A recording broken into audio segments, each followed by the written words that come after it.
Hello. Good morning. How are you guys? All right. How are you? Pretty good. Good. That's great. Oh, there's Jesse's head. So yeah, welcome to the meeting. So any updates for this week? Any thoughts? Reading groups went well. Next or 2 weeks from now, we'll be doing chapter 5 of the human use of human beings. And then in cognition futures, we've been working through papers, which has been good. The theme has been like mechanistic explanation and how that can be consistent with inactivism, how mechanism doesn't imply reduction.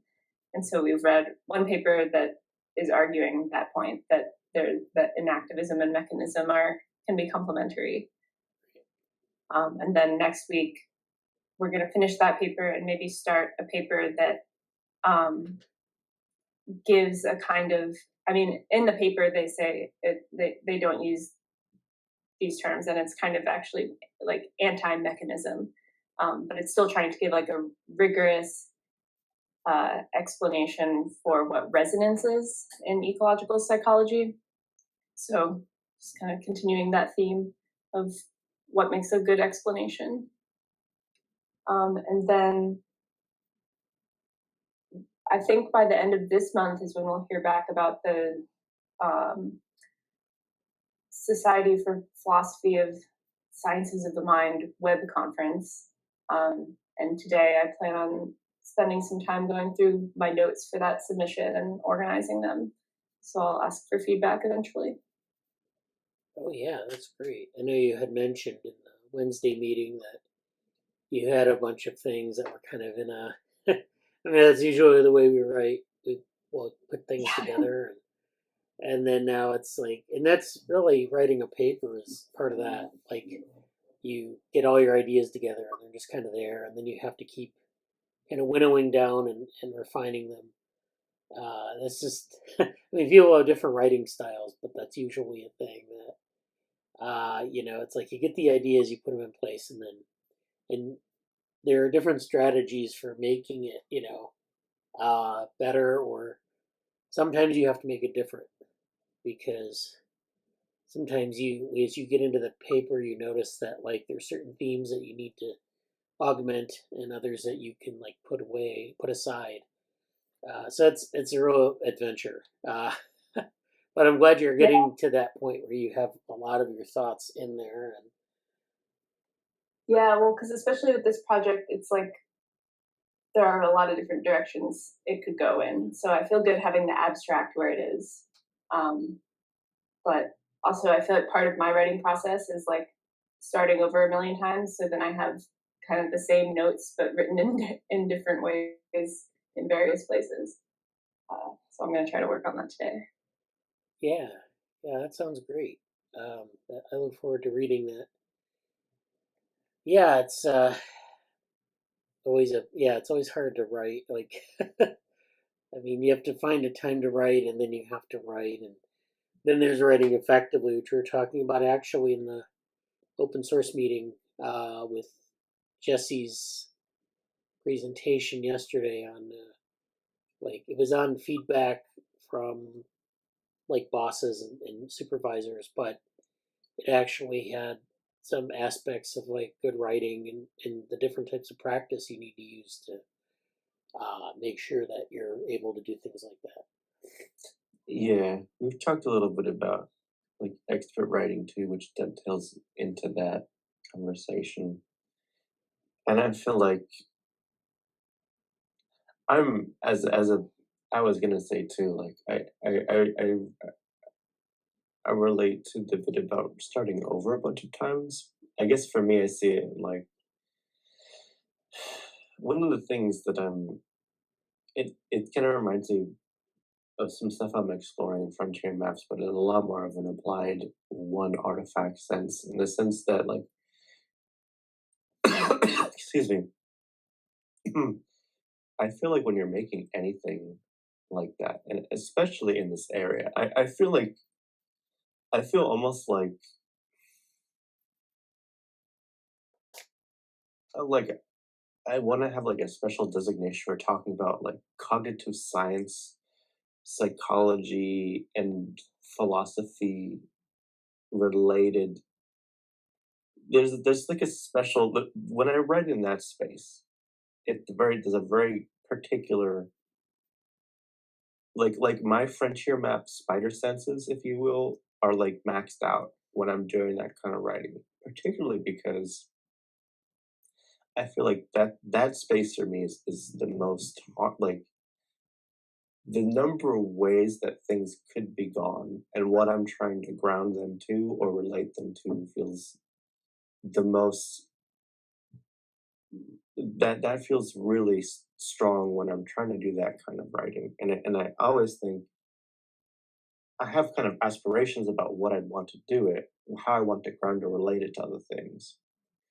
Um, whether it's a theory or a concept or a method or an agenda that I'm trying to like push theoretically or something I'm trying to discover or explain. And it's like there's that, and then there's also just by the process of putting into the writing, and the expert writing conversation makes me think about this a lot. But by the process of trying to put it into the format of a paper, whatever it is, if it's a blog post or whatever, but the medium at hand, the paper, like putting all of that into the paper or the medium itself puts a lot of constraints on what you can say too, because you have to kind of be conceptually, you have to kind of keep it tight, like especially in this space. It's this really weird. It's a really interesting thing that I'm still getting used to write about because you have to be really tight conceptually. Otherwise, you're just you're gonna say kind of nothing, you know. And you have to be tight and philosophically on point as much as possible. Otherwise, it's gonna go, it'll just sort of fizzle out or not really link to stuff. Um, and and it's kind of like you have to choose really carefully. Are you going to be putting something forward? Are you going to be surveying? Are you doing a mix of both? And sort of the length about, oh, how much is your background and how much do you want to introduce this or motivate this versus going in depth about your point? Like that's I feel like I feel like that's definitely an art form when I think about, Cording's 10 simple rules for structured papers and all these tools that we have to talk about it, but it's still um, the I'm I'm kind of trying to come up with my own term for this whole space of like the philosophy, the cognitive science, psychology, um, stuff, and I don't really have a great term for it, but when writing in that space, I feel like a lot of the the things we talk about for writing papers in general are like I don't know. I feel like I'm understanding there's a very specific way to do writing in that space that's different than writing most other kinds of like uh not totally different, but there's an inherent difference about it, including and something that people don't really talk about or like will kind of maybe gesture at if they're writing like a preface to a book or something, but not in papers is here's all the ways they could have written this paper but didn't. And I feel like that's maybe a bit completionist to want to oh, I wish I could, talk to the author, but like I feel like when you talk to authors about that specifically, um there's always this particularly in this space, there's a certain, degree of okay, is someone gonna be really partisan about their agenda, like, no, I wanted to just write this, or or is it, what degree were they exploring or I don't want to say explore or display because it's a little bit not what I want to say. But it's that tension there. So I know there's a bit of a opening, I don't know, lecture discussion of sorts, but I've been trying to think how to talk about that specifically for a while. As I try to do more writing specifically about that stuff and for the methods project. So Yeah. curious about thoughts about that. Yeah, that's helpful, and that I think makes me like just the complexity of the space and like how many different assumptions can be made and how many different like starting places there are. There's only so much you can say in one paper. That makes me feel better about the move of like framing the whole thing as a like practice of neurophenomenology. Like this philosopher is very influential philosopher in the past, like had this idea for a research program, and we're going to frame this paper as us doing that, even though like that's not necessary. I think that's like yeah, just will help with the framing and will help avoid having to like yeah deal with a lot of the messiness. It's like the starting place is already pretty well defined, and then even though like yeah it wouldn't have to be framed that way, but I think that it is like I don't know, somewhat creative and convenient to avoid having to talk about certain things. And in this, similar to this, and I don't know if this is partly what you got at earlier, I think a lot about what you said, you specifically, Amanda, have said in terms of being anti-acronym, as in like not making up, and more so what I mean for people who weren't part of the conversation before, or how I'm interpreting that, and this maybe isn't what you meant, you can clarify if not, or whatever. But specifically, if you are trying to, it's almost like if you're trying to build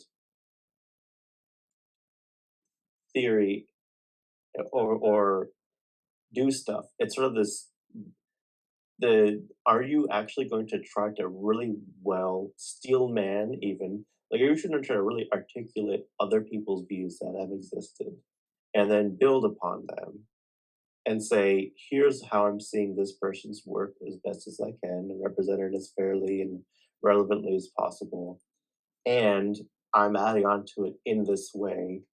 And here's the contribution, as opposed to kind of just saying, you know, making up your own sort of acronym or making up your own words and kind of, well, okay, here's my idea about the theory of emotional construction, you know, and stuff like that. And it's like, I'm realizing that that's particularly in the arena that I was talking about. I'm starting, since Amanda pointed that out, and I'm not, feel free to clarify your views because I'm not sure I'm representing them the best, but since Amanda brought that up, what it has meant to me has been like, yeah, like, wow, there's so much tension to just, you know, it actually reminds me quite a bit of like modern day clickbait and like weird like clickbait SEO practices to some extent, but in publication format of just like, oh, I had this idea, and or like one of my biggest things, and this is really uncomfortable for me to say because I've kind of left doing like a lot of work in the space of like pseudoscience personality theories and stuff like that.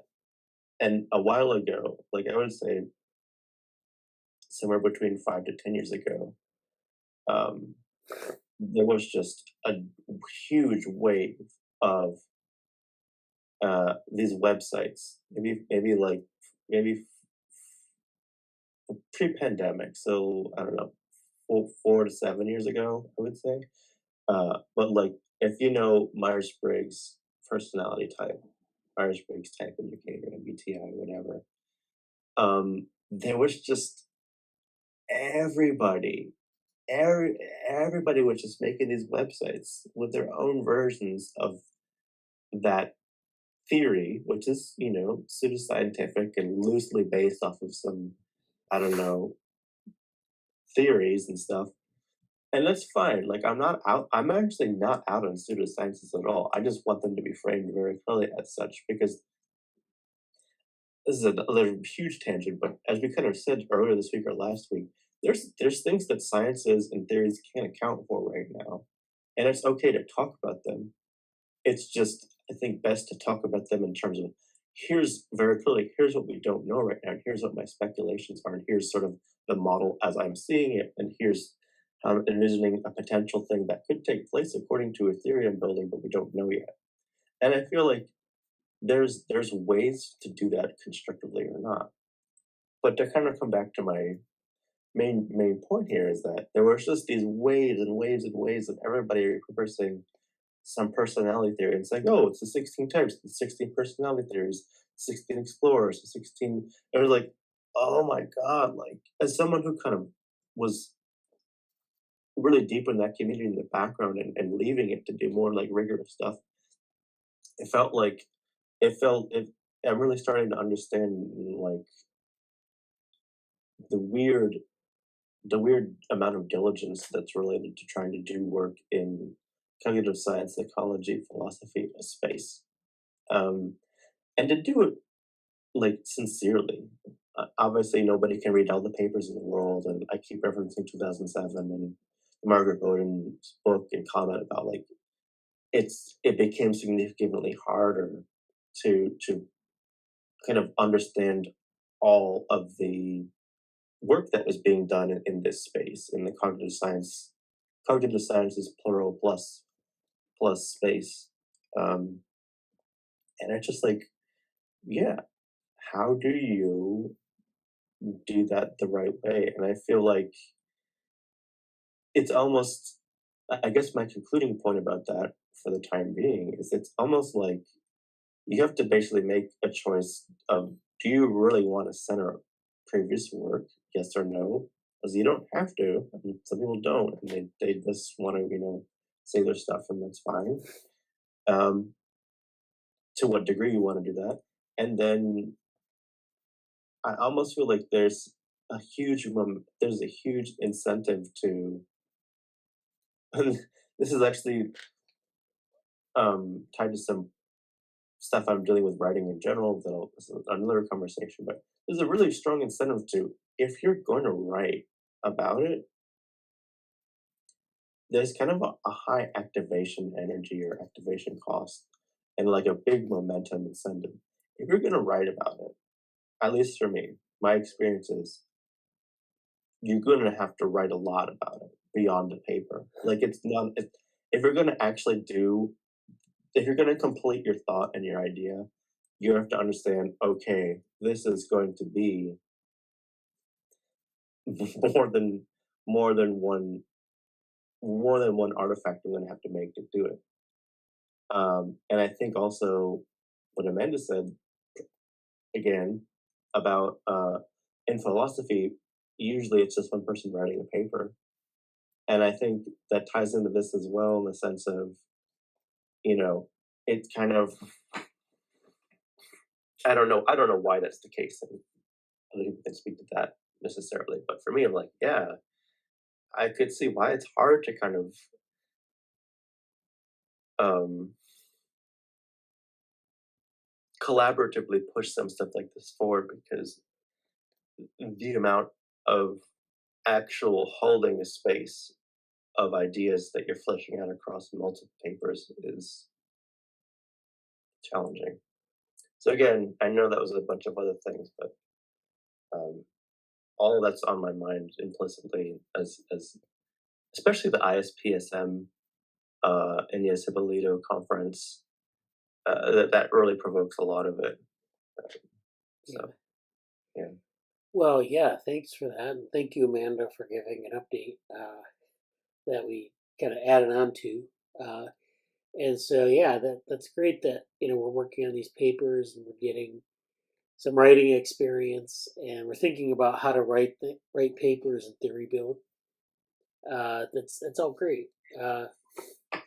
Yeah, I get once again. I think after Neuromatch is over, I might have some time to do some put together some theory building materials, at least maybe like a draft, and maybe I'd invite both Amanda and Jesse to add to those as you would like. I don't know what the final format will be. Maybe videos or something like that, where we go through some of these ideas and put them out to a wider audience.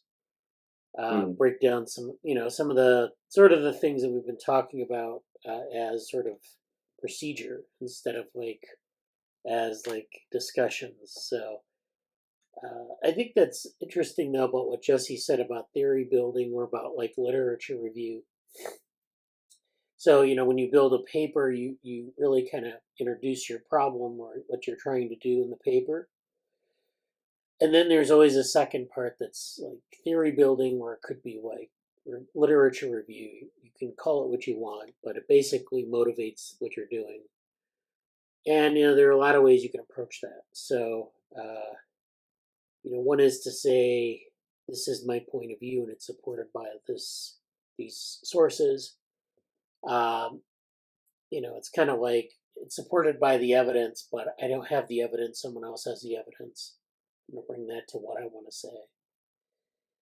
Number two, of course, is that you have these debates. We've talked about debates in all sorts of fields, AI, cognitive science. So, you have you basically invent or you represent two sides of an argument, or maybe there are multiple schools of thought in the literature that you go over. So you motivate it by saying there are these 4 schools of thought in the literature, and they've done things in this way, and our work fits into this set of debates in the following way. So you review each school of thought, you kind of find your place in there, and that helps people understand it in terms of the current debates in the literature. But the problem with that, of course, is that sometimes you can sort of be dishonest about what the debates are. You kind of can invent debates, and it's not great, but sometimes it happens, and it's sometimes literally provocative. So it's I'm going to say that something is true, but it's not really true, which is not great. That's not something you want to do. Like saying some dogma has been overturned or something, when in fact it hasn't. But you're cherry picking information out of literature to sort of support that idea. Sometimes it depends on the paper you're writing. Sometimes that's a useful device, but I tend to avoid it. Another sort of thing you can do is use a plot device.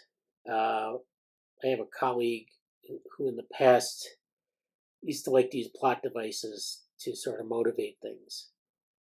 And it's kind of like you introduce this idea and then you pull the rug out from under people. So it's kind of not a very honest way to do this, but you basically start with this plot device, and then it turns out maybe it's like a false argument or something like that.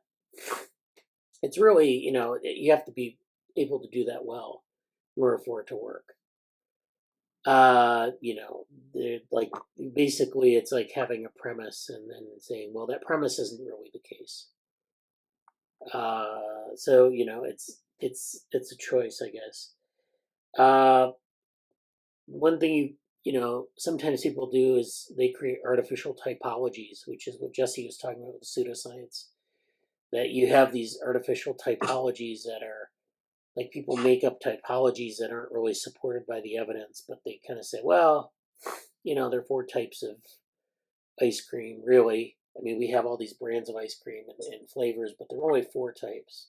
And you kind of go through and you put them into boxes, which is, that's maybe sometimes what your analysis is about. But,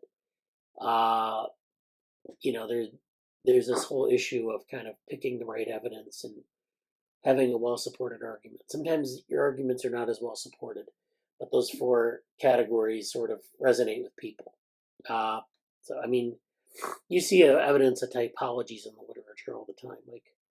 Last week we were talking about Mars 3 levels, and that's useful to people because it is a descriptive thing, it's a predictive thing, but it's not, may not be useful universally, or it may not even be correct. People like it, but it's just something that someone picked up and said, this is how we have to think about studying the brain, and maybe someday people will discard it. We don't know. Then what Jesse was talking about, centering previous work. So that's where you have like previous work. It's been established in the literature, and you want to put that front and center. So like, people often put in Darwin quotes into their paper at the beginning, and then do the literature review, none of which cites Darwin's work, but like Darwin's quote was useful for motivating the work or something like that. So Objansky quotes are often commonly used, or Herbert Simon quotes, and it has nothing to do with, you never cite them again. It's just kind of the quote is motivating the work.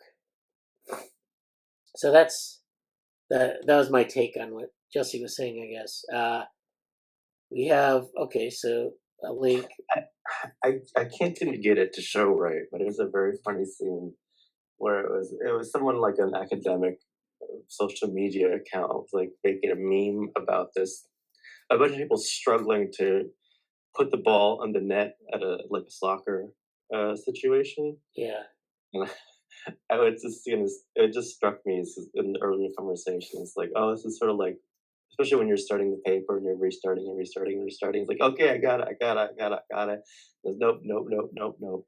And it was just I was going to reference it that way, but I can't seem to get it to display in the way I want to right now. So okay.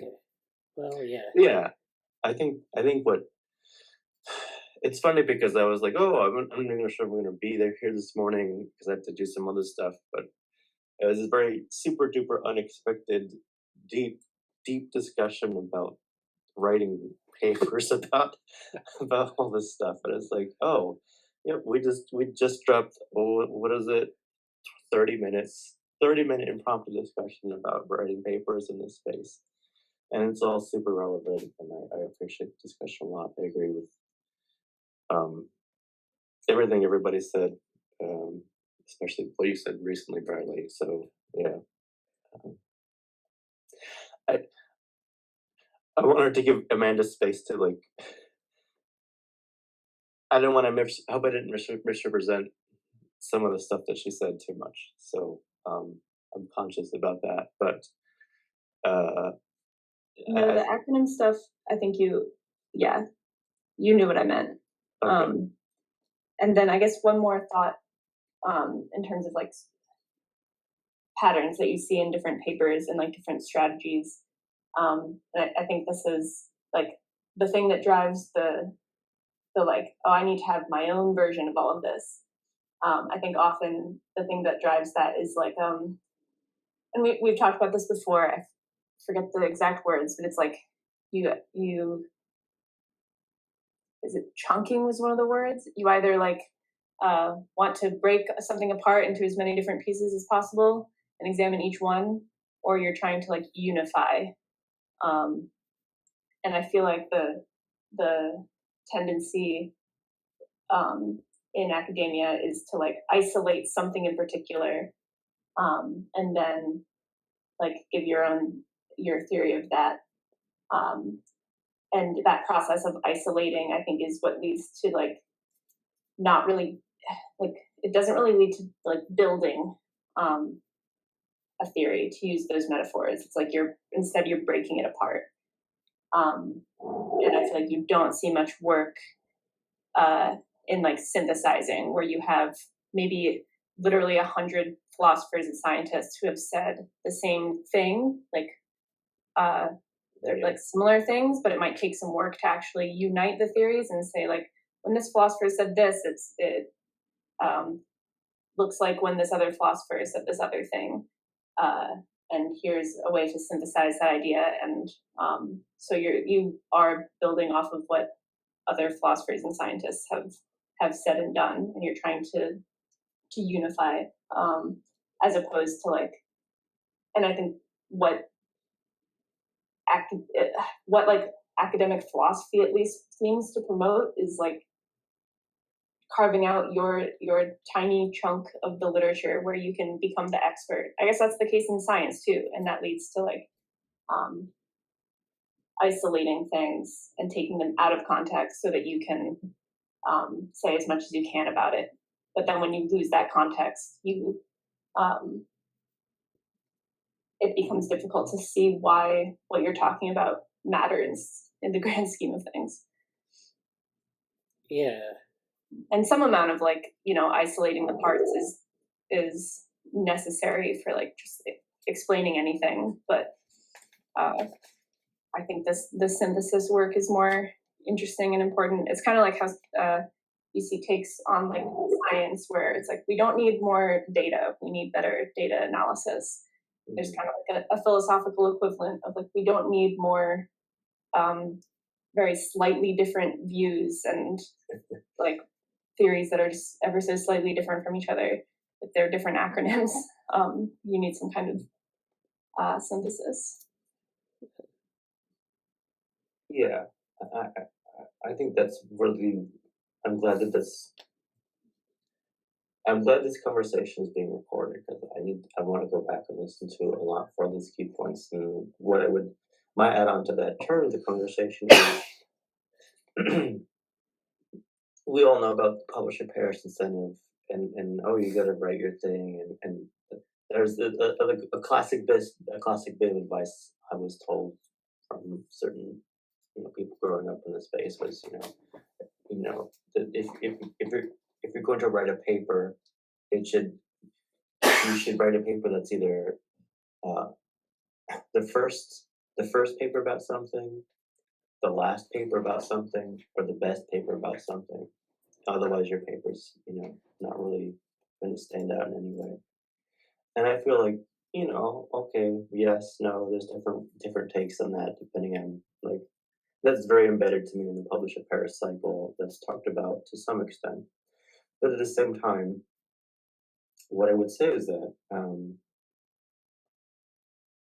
I think there's two reasons why. Like when I think about the chunking conversation and the breaking down versus building up, and what even a little bit of like the sympathy I have for reducing or towards reductionism or towards breaking down into the smallest component, atomizing it as much as possible. Like, yeah, there's something to that. Like, that's a valid thing to do to some extent. But I almost feel like it's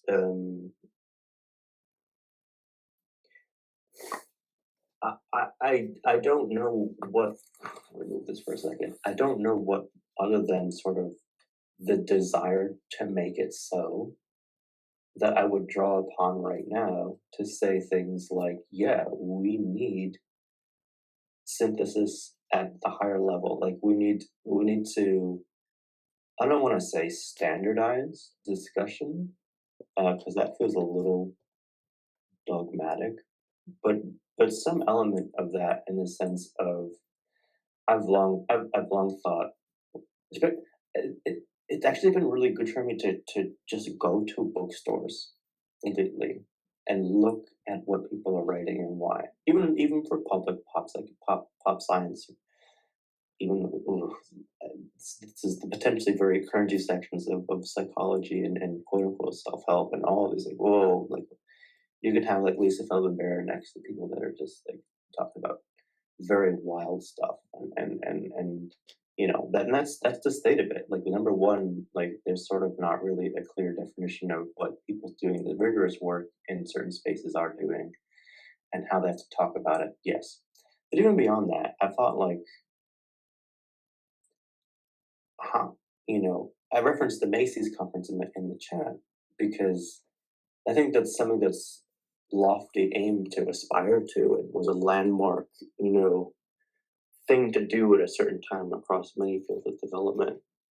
And I don't, as much as I'm a tremendous fanboy, celebratant, and just I want to make a T-shirt series about the Macy's conferences and like cybernetics. I really, really, really like them.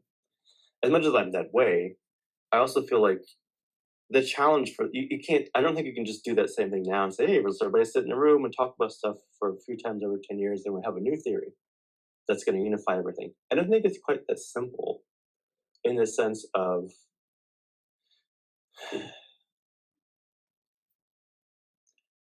you really have to, I think, choose at this point to want to do some of the higher level theory wrangling, theory wrangler.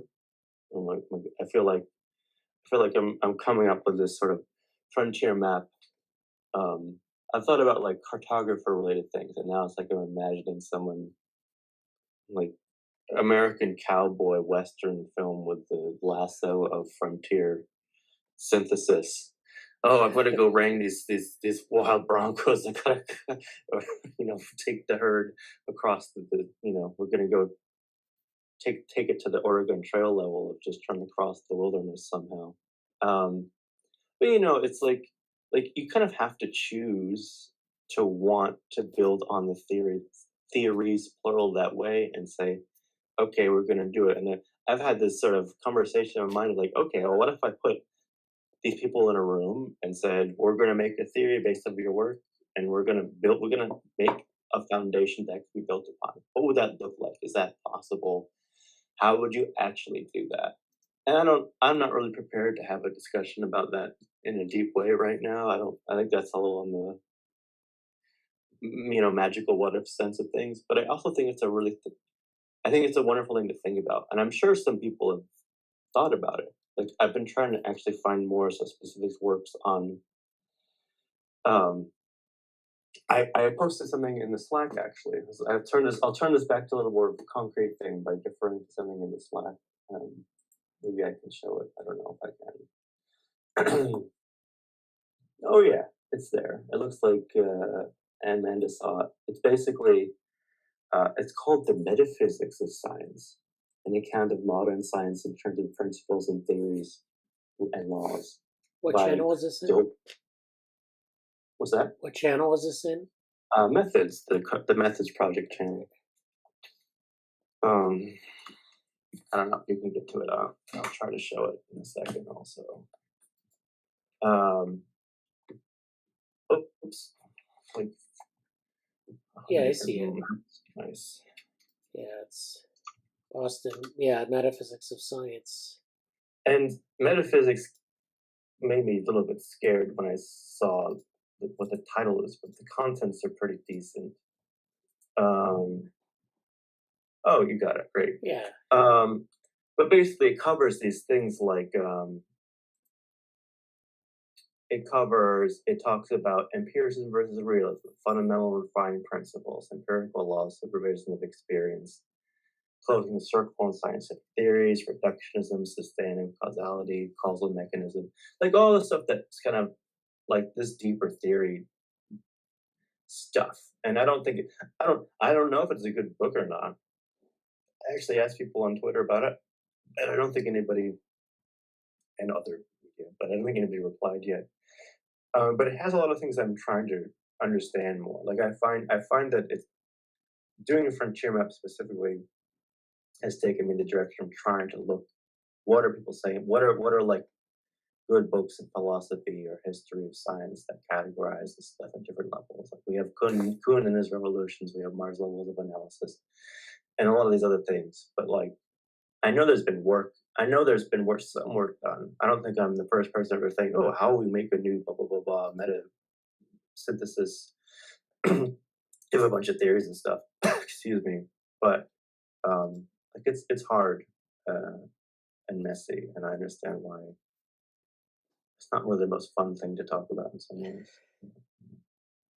Well, I think it's great, but it's kind of hard to get your head around, and then that's why I want to do these materials. And I like that you've been getting inspiration from bookstores, because I think it's always been a great place for me. Like, well, they don't have bookstores as much anymore, but well, and just to say one small point about that, I feel honestly,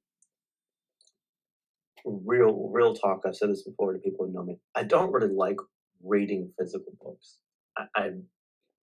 That's been the hardest way for me to learn, just have a book and then learn. Now that I'm like a few years into studying cognitive science-ish stuff, it's a lot easier for me to do that.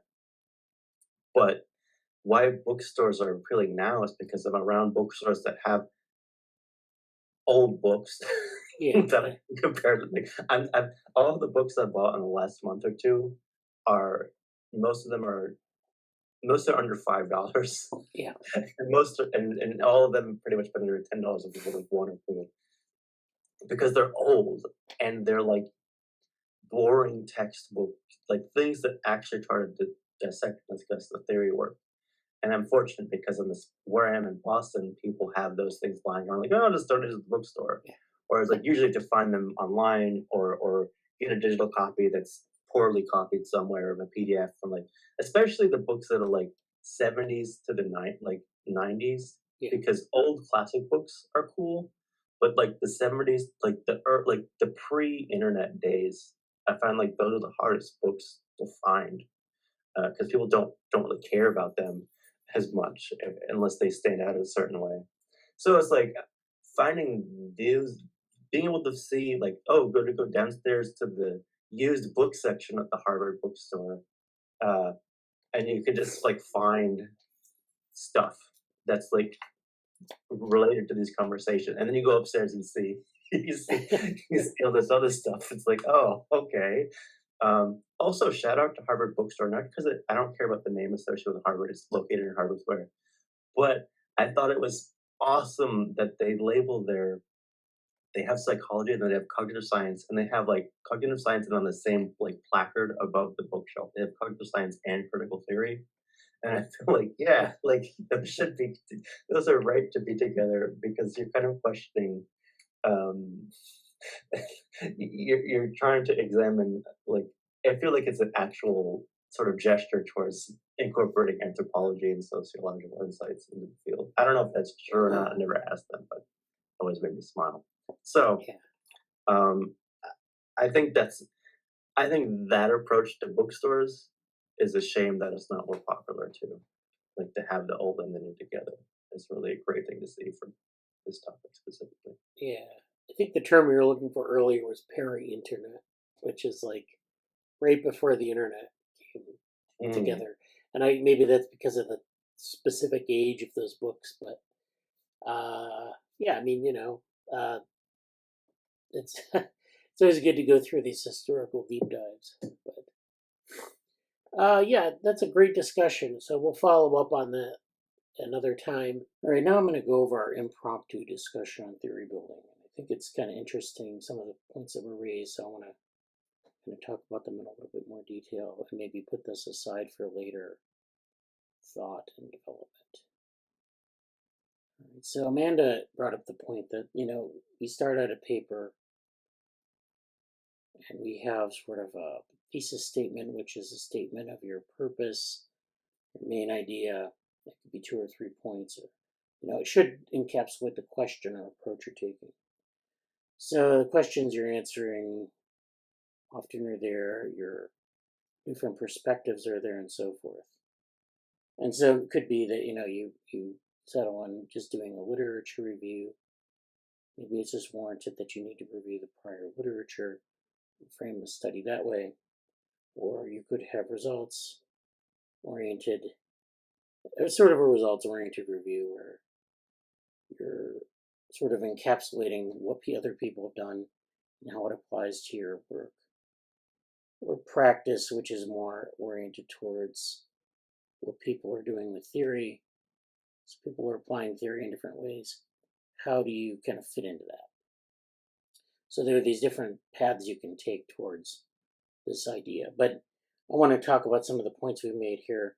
So I do this in the meeting where I talk about a couple of points where we talk about a couple of points and kind of summarizing from, I think, what Jesse mainly talked about. So you're kind of doing this. The first point is to represent points of view with extension. All right. And the points of view with extension means that you're doing this sort of review, well, it's sort of the review of the results. So people are getting different results, or people are applying theory in a different way. And so, your point of view is kind of like you're taking someone else's point of view, but you're extending it out. So you could say that there are, three groups or three main perspectives on this phenomenon, or there are three main groups that have contributed work to this. We're taking the sort of the pathway between 2 and 3, or we're taking the pathway of 3. We just recently reviewed a paper on enactivism that kind of does that with different versions of enactivism. Sometimes it can be clarifying with respect to the broader theory, and sometimes you just want to put yourself in that space. So number 2 is where you have the sort of tension of debates, and you could use the term dialectic, but that's up to you. And so the tension of debates basically is where you're appealing to some sort of debate. Sometimes it's a false debate, but we've talked about like the AI debates or some of these other debates where people take sides and you just say there's a tension there and we're sort of either resolving the tension or adding to it. And perhaps if we engage with the debate enough, we'll come up with a better answer. So that's one way to do it. Number 3 is where you're sort of, and I don't want to say that you're being dishonest, but it's like a dishonest presentation of sort of the ideas that are novel. So I'm going to say dishonest presentation of novel ideas. So, maybe your idea is novel, I don't know. But more often than not, it's not really that novel. It's also maybe like your perspective isn't really novel. People have thought about it before. Sometimes people frame it so that it seems like they're really kind of giving us a new perspective on something. But, you should always strive to not really kind of put yourself like on the cutting edge, maybe when you're not so much on the cutting edge. But anyways, that's it's something to think about. We also have these artificial typologies related to this. So this is where you create a typology that doesn't really capture what's going on, or doesn't really exist. I mean, no typology really exists, but if you have you can create these distinctions where there's no difference. It can be harmful to people who cite your paper and can't figure out where things place. I mean, the goal of our theory building should be to winnow down to sort of an honest answer or like a definitive answer, not blow us out into some new set of new dishonest directions. Then there's, so that's, I guess, 4. Then there's 5, which is a little bit of marker there. 5 is the center of the previous work. So this is where we talked about you can like kind of take the work of some individual that you're trying to sort of respond directly to. So this is maybe where I'm responding to this paper in particular, or this perspective in particular. We've done this a number of times in our discussions on certain papers that we take out of literature, and we're kind of making a response to. So your literature review or your theory building is only really limited to that paper or that set of results. And so it's a little bit limiting in some sense, but in the other sense, it's not, because you kind of, gotten a very small chunk of that space and you're kind of addressing that one point. Because sometimes when you go into a literature review, you have hundreds and hundreds of papers and you can only just kind of mention them in passing. You can't really engage with them deeply. And so this number 5 is where you can do that. So there's this 6, which is and this is something Amanda mentioned, which is chunking. And I think what she meant by that was you either isolate some of the things, like, you isolate your theory or you expand it out and do synthesis. But, in both cases, you have to chunk things and break them down into parts. And so I think, like, when you're building a theory, You don't want to be too broad. You don't want to include everything because that's not obviously not going to work, and it's not useful. A good theory should be like kind of a way to predict certain things. So you don't want to have a theory of everything, but you also don't want to have a theory of what people do on Tuesdays. I mean, sometimes it's not even relevant at a very fine grained scale. Sometimes it's really not relevant to synthesize everything in the world into one theory. So chunking helps you to differentiate those things. If I'm understanding this correctly, Amanda also thought about this in terms of hyper specialization in academic fields. So, this is also with respect to academic fields and breaking down these silos, but also building up these silos because people will often have the tendency to want to have a spot in that field and make their mark. So these are all things that we should follow up on. Thank you. So we had our meetings this week. We had DevoWorm, we had Cognition Futures, we had the human use of human beings, and then we had open source yesterday. So open source was interesting. We had, Jesse had a nice discussion on professional development, on, getting feedback and receiving feedback. So like if you're, the page method, that was good.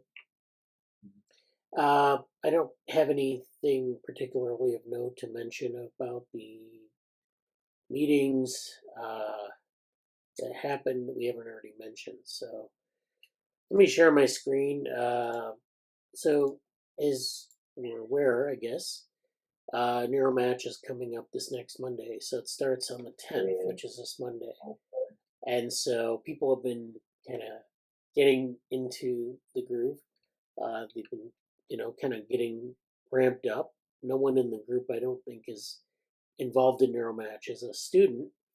I'm a mentor, mentoring 2 groups. So I may talk a little bit about some of those ideas as we go along, but I want to do some deep dives for each week, for each course, or maybe, a little bit of one course or another. Oh, okay. Rashab is a mentor. Really? Okay. I think so. I might be in this group. I have to decide if I'm going to be doing it this year.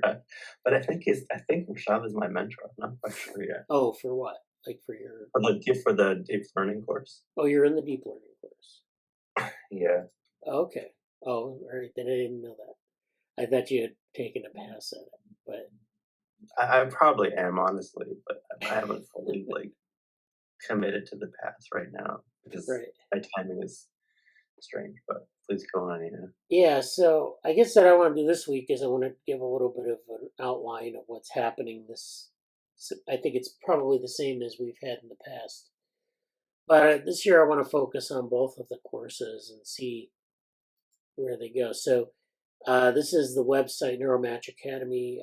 So 10th through 28th of July. So it's going to be all this month pretty much.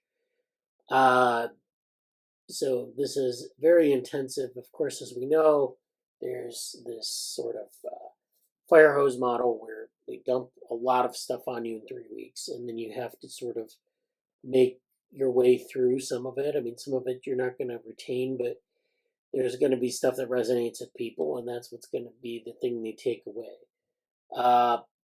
They have projects, which is what the mentor does, is to sort of give advice on the projects. So there's a project for each group. They have groups. I think they have pods in groups. I can't remember how it's organized, but the pods are like learning pods, and then the groups are like, for the group projects. So they actually, this year they have pre-course preparation. There's this 12 video series covering essential neuroscience topics, Python and mathematics. So this is something that people can use even if they're not NeuroMatch bound.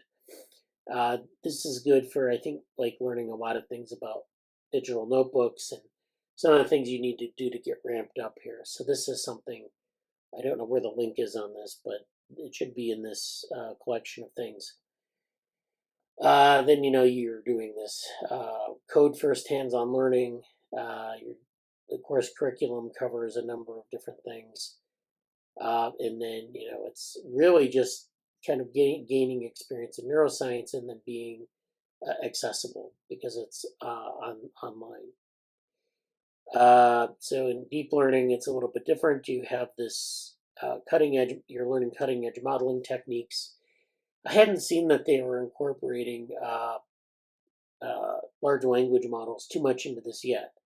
But there are things you need to learn regardless, like nonlinear programming, regularization, optimization, linear DL, unsupervised learning, and reinforcement learning. So those are sort of the core topics. And then, this is, they stress a scientific inquiry-based approach to deep learning. So this is not like, where you're just given a data set and you have to like plug in the algorithms. You have to think about it a little bit more deeply. And so, this is something that isn't really that prevalent in the literature and in the field, quite honestly, in terms of practice, that most people just take an algorithm, they plug it into a problem, and then that's it. And the problem with that, of course, is that there are first of all, there are a lot of assumptions that you ignore or miss out on. You don't appreciate the nuances of your data set or even the details of your data set sometimes, unfortunately. And so you just apply a method to a problem. The other problem, of course, is that you don't get any appreciation for what the method, what the mathematics are behind it, what it leads to, and so forth. So a lot of people who do highly applied work, they just take an algorithm out of the box, they throw it at a problem, and that's that. But sometimes, we want to develop new techniques or extend them to other areas, other domains, or make them better even. We need to know kind of how they fit together with other fields of mathematics and computer science. And so that's, I think the scientific inquiry-based approach is nice for those reasons. And, so it's a pretty comprehensive curriculum. Let's see. I think this is a video on the curriculum. This is the concepts map, which I know Jesse will appreciate here. This is the deep learning course. You're learning about convolutional neural networks, natural language processing, reinforcement learning, mathematics, Python, which are connected. I'm not sure that most mathematicians would use Python as their first choice, but they're connected. The basics, which are like perceptrons, linear deep learning, and basics in PyTorch. So you have this like pantheon of things that they teach. So yeah, and then the general schedule. This is for deep learning. So week 1, you're going to have the basics. They're using PyTorch, so this is a way to do deep learning. They're different. There's PyTorch, and then there are other approaches like TensorFlow, and just brewing your own. So they're doing PyTorch. This is Python infused. It's like a bunch of toolkits that you can download and use. There's a framework here for doing work. So that's a good, easy way to get, I think, up and running with deep learning. They do linear deep learning, multilayer perceptrons, and then you plan out your project, then you cover optimization. So that's week 1. Week 2, regularization, ConvNets and DL thinking 1, modern ConvNets, generative models, which are like diffusion models and variational models, attention and transformers. In week 3, time series and natural language processing, DL thinking 2, and half projects day. So this is where you're working on your project. Unsupervised and self-supervised learning, basic reinforcement learning for games and DL thinking. So you can see that this is week 3 advanced concepts. So you can see that they have to put a lot of things into these 3 boxes. And it's just impossible to cover everything, but they're trying to cover basic stuff. So no large language models, like from what I could see. There's some generative model stuff, but I think that's something that maybe should be larger. That there's so much to cover; it's just hard to plug everything in. This is the deep learning course again. So I was looking for this is computational neuroscience. I'll skip the map of that, but I'll just talk about the course overview. So week 1, I don't think it's changed from last year too much. Model types, model fitting, generalized linear models, dimensionality reduction, and deep learning. So these are all tools that you'll use in analyzing data, in pulling data from like a data set to something you can analyze. And then, week 2 is modeling practice and half project day. That's where you're actually, I'm surprised they pushed that to week 2, but linear systems, biological neuron models, dynamic networks, and then project day again. We talked about a lot of stuff like this in our meetings. This is where you're talking about networks, plugging neurons into networks, and then these linear outputs.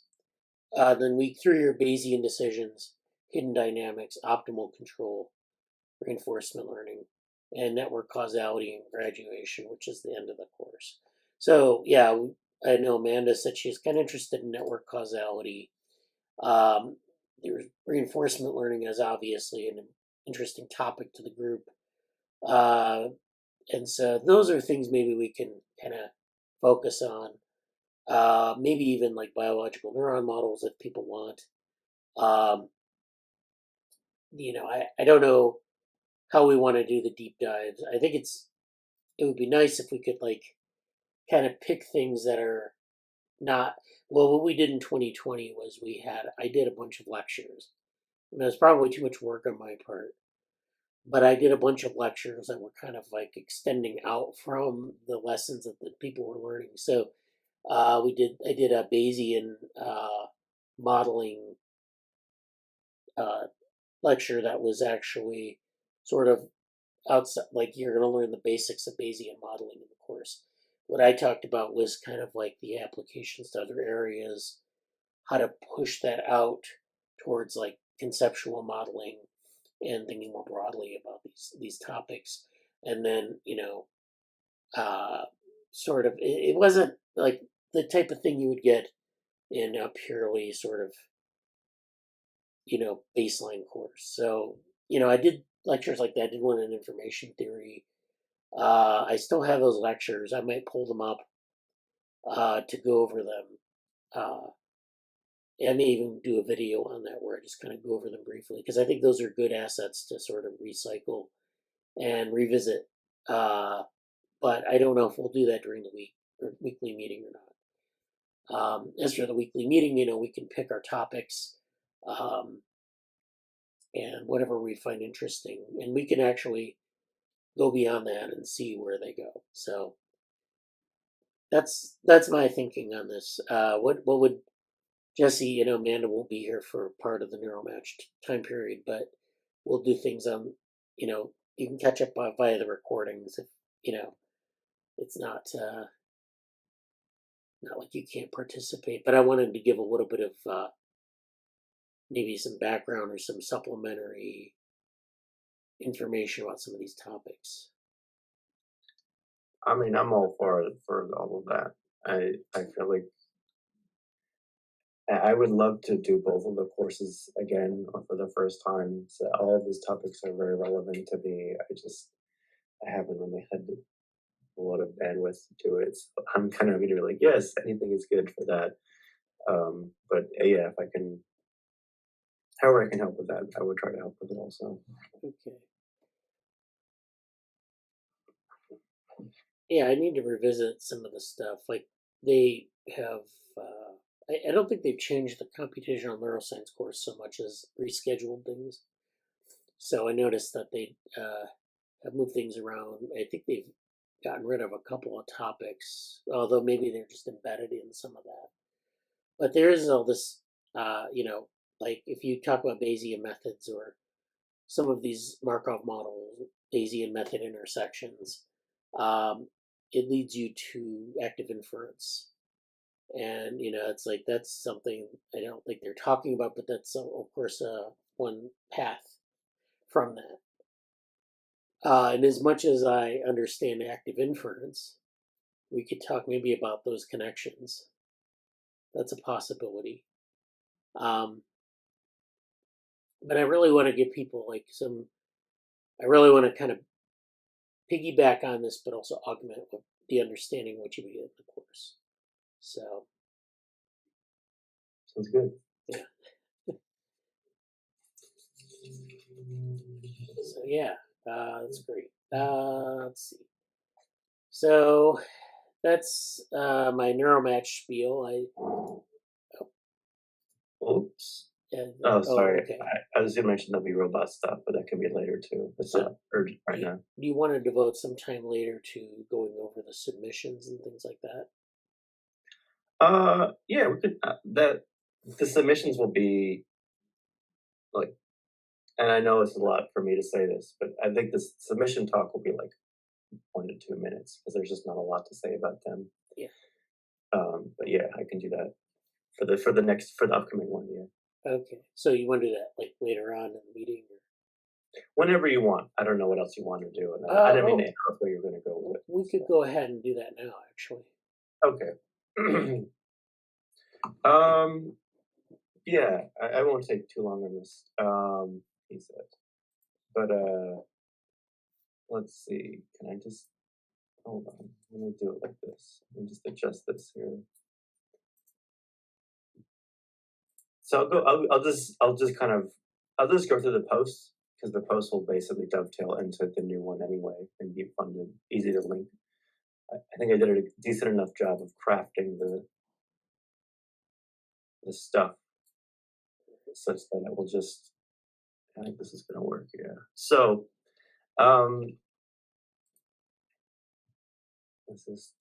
great. Here we go. So, hey, the post I started in November is out. 7-8 months later. So that's cool. And everybody here in the lab knows all this stuff. In terms of like this is actually a slide from our open house discussion. So I just took the slide right from that because I could. And I'm doing the classic academic work of repurposing your slide materials, and that makes me feel like I've accomplished something. So it was hosted by this is for last year's event. Why is it showing me this? That was weird. This is for last year's event in Seattle. I went there. It was great. They do have some of their stuff available online. I kind of start off by saying, and I always get a little bit uncertain about how to comment about this, but I kind of lean on the side of no, lean into it. Like I think it's good to show. But a lot of times people talk about academic experiences and conferences and like, oh, I'm an expert and I'm through it all and this is old hat for me. But I think it's okay to show like I really wasn't feeling very good about this event. And in part because there was other stuff going on in my life and whatever. But sometimes you go to an event and it's just you're like, geez, what am I doing here? Like, did I fly across the country? Am I really presenting stuff on cognitive interfaces and some stuff that's going to be like plot twisted is a real thing that's happening, but like the digital community stuff, like that's just a bunch of ideas right now. Like, am I going to regret coming here and doing this? And I felt like I'm just going to put that here. I'm going to write a couple paragraphs about that. But obviously, I give it some of the highest praise I can by comparing it to Princeton and Vision. But I reference a paper. I actually want to find this paper and put this paper on like an open science thing or something and put it next to some other like maybe the OSF, some other thing about it, along with my other like frontier map mentoring-ish work. Because I wrote a paper in undergrad called, this is like The Well-Tended Earth, and it was about the impact of community on people embracing academic stuff or like learning or feeling they can. I'm particularly interested in the idea of people having a sense of agency about their involvement and also in being able to create or craft ideas or theories or ways to innovate And I feel like if you're in certain, if you're in certain backgrounds, that's very common to do. Like, oh, you go in there, start, have your idea, have your startup, doesn't matter, go do it. Whereas some people are very, very not used to that being normal. And I wasn't used to being normal. So I'm very appreciative when people try to make that a normalized thing. And my big pull quote is, I really respected how Envision like managed itself, but also um, um, the way they modeled that was really good. And I say more about that a little bit later too. But last year, for those who don't, for those who recall, last year we did towards shared cognitive environments, mixed methodology and theory, virtual reality stuff, and then our digital lives in our virtual lives and digital companionship. We talked a little bit like NeuroMatch in the lab, research efforts, talked about some chatbots, talked a little bit about plot twisters too, and all of that kind of stuff. So that's basically the two posters from last year. I don't go into the agenda much. It's kind of hard. I'm really kind of curious what's been taken out of this or not, because there's certain stuff that I was like, yeah, we can't really talk about this right now, or so I didn't really say much about the event directly, because some of the papers were sort of in, this is finally published. Like this was sort of one of the main discussion points in the whole event was humans in the loop with Krutov, and I think Kaminsky was the speaker that was there that day, and so on. We did that, but that's published now, which is cool. But I really liked, this is kind of my comparison to Princeton Vision, just to give them a shout out. I kind of feel like saying RIP Princeton Vision, because I have a sense, I haven't heard anything about it recently, and it makes me really sad, but that's okay. It was an amazing event that was very formative for me, and I kind of likened, I likened We Robot to a little more mature version of it, where did I say it here?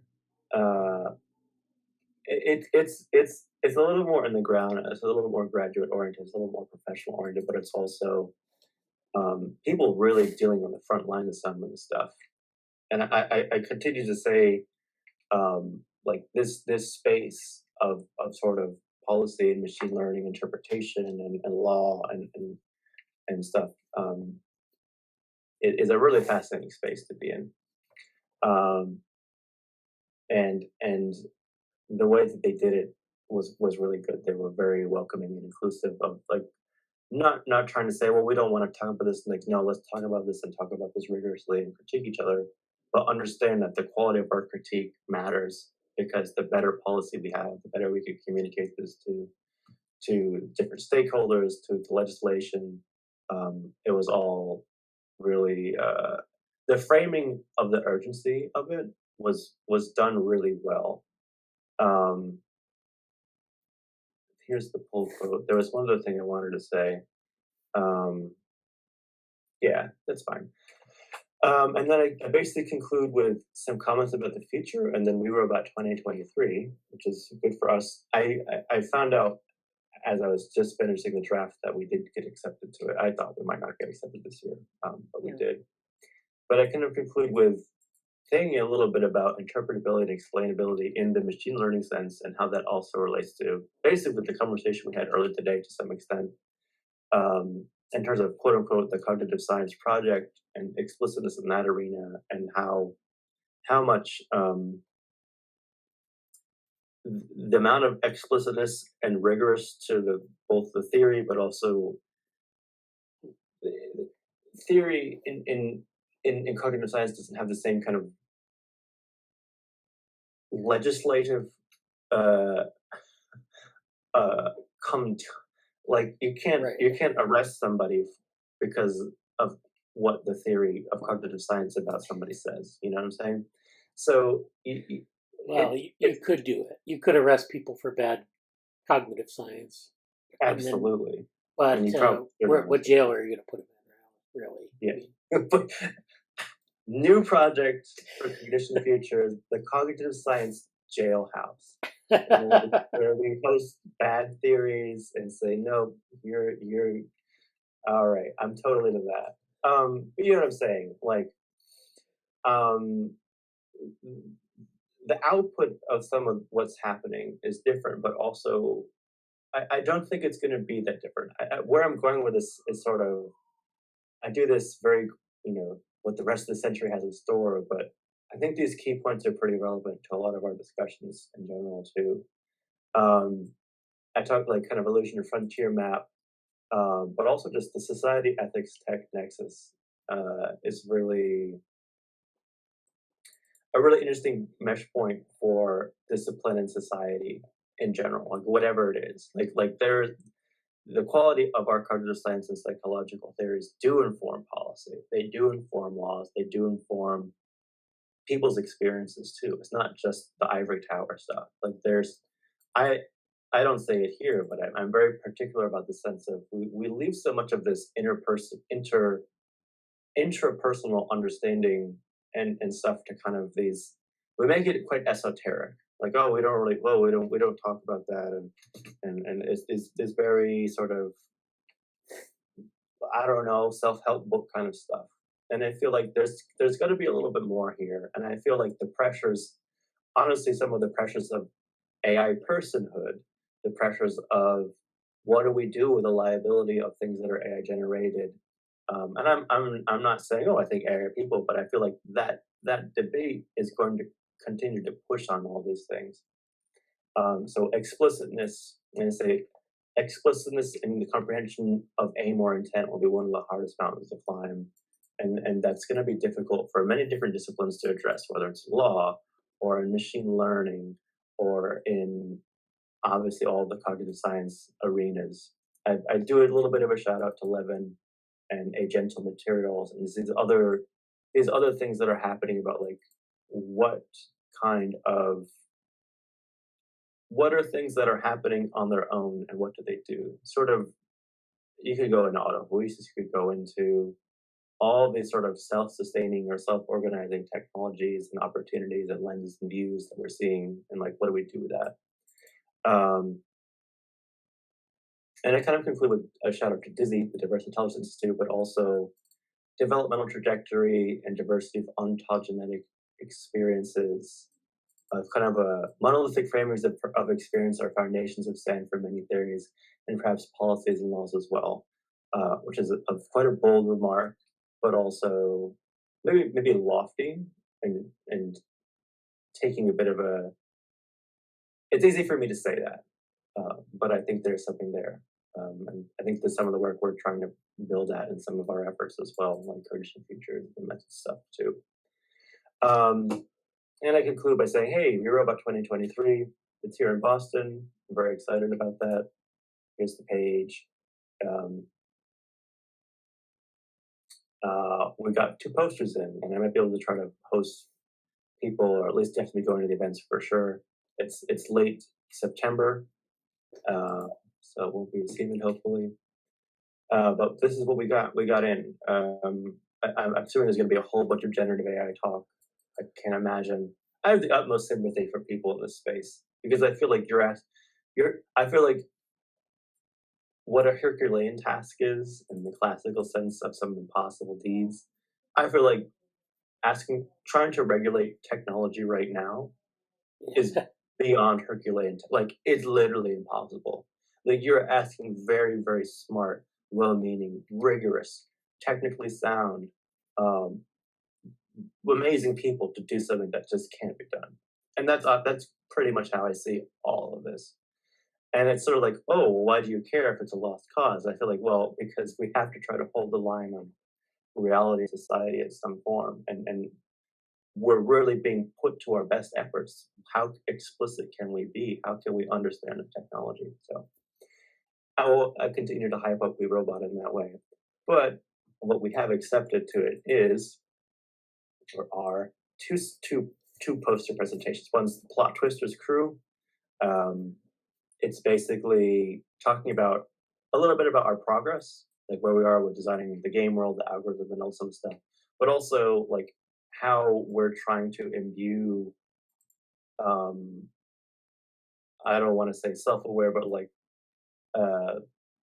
the way we're making the game, the way we're making plot twists as an ed tech company or an ed tech group, that's kind of savvy to everything that We Robot is talking about, and also to some extent some of the things that I mentioned too, obviously in a more philosophical level. That'll be a cool poster to work on with everybody else there. And then I basically have a poster with Bradley, and this is open if people want to join in on this. This isn't like a closed thing. It's to be determined. It's basically frontier map, and then adding ChatGTP or other things, but under the more broad umbrella of methods for enhancing education with like research tools that are generative AI based. And what are some like pros and cons about that? But then specifically, I'm going to talk about, oh well, I have Frontier map, and the Frontier the preprint should be ready by then, for sure. And then I'm going to kind of talk about it under that in that lens. So that's what it is, and I'm really looking forward to it. So that's my update on that. Do you have the Notion doc where we have the submissions for things, like the dates and everything? I wanted to see where we are with that. Like here's the timeline. If that's what you mean. No, I mean for all of the papers or submissions that we're doing for the lab. Like the the Notion doc that has that in it. Yeah, I might be easier to share this way. I have it actually open for other thing. I think this is this sharing? Yes, that's it. Okay, good. Yeah, we got it. All right, so so I have a couple updates where we'll go through. So BICA 2023 the revision has been submitted, so that is ready to, like, the paper is done. Now the next step for that is to do a presentation, I think about 15 to 20 minutes. So that's, I don't know how we want to put that on there. Sub item, yeah. Do you have a title for it?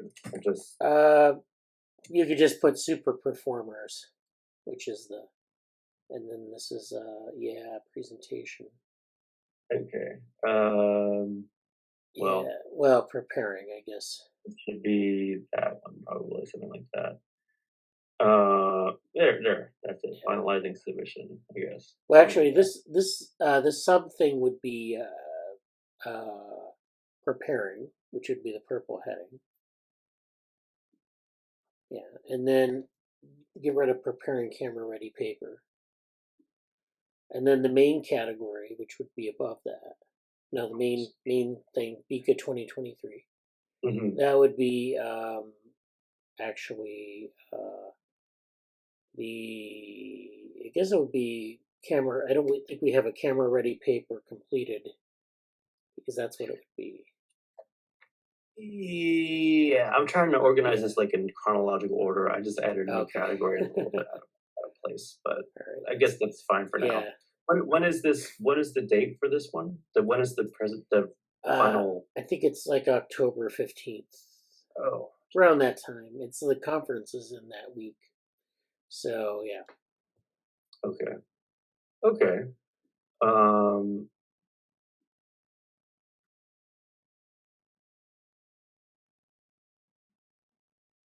I guess I'm just going to extend this to October 15th then, because it'll display a little bit easier for now. So yeah, it looks like we have Go Summer Code because happening. NeuroMatch is about to happen, which we discussed already. Yeah. We're still waiting. We're accepted. Yeah. We're waiting for ISPSM. Starting to get the acronym down. We have some other stuff. Someone reached out to me about cognitive science meetup in Boston, actually. Oh yeah. But I think it's just somebody on the website, Oh. like someone on the CogSci website was like, "Oh, hey, I saw you had this thing. Are you doing anything for it?" And nobody really seems that excited about it. Oh. like Yeah. like nobody at like any of the groups, probably because it's the middle of summer and all on vacation, which is kind of difficult time, I Oh yeah. suppose. But like nobody at any of the institutions like, oh yeah, let's have a discussion here. And I guess in the past they're just like, let's meet up at a coffee shop and talk about stuff. Whereas me being me, I'm like, no, let's if I had more room, I'd just like, no, let's just sit in front of whiteboards for 2 hours and talk. Or like I'll bring a whiteboard or something, or like I'll bring something like that because that's I've joked that like my idea of like having a good time with like the whiteboard discussion. But um, we'll see what happens with that. Anyway, Yeah. I didn't want to. You had other things you wanted to say for the time for Well, the I had time. one more thing to put on the board, and this is something we may or may not do. I just want to put it on there though as an aspirational thing, and that is a Okay, new like conference submission to learning on graphs.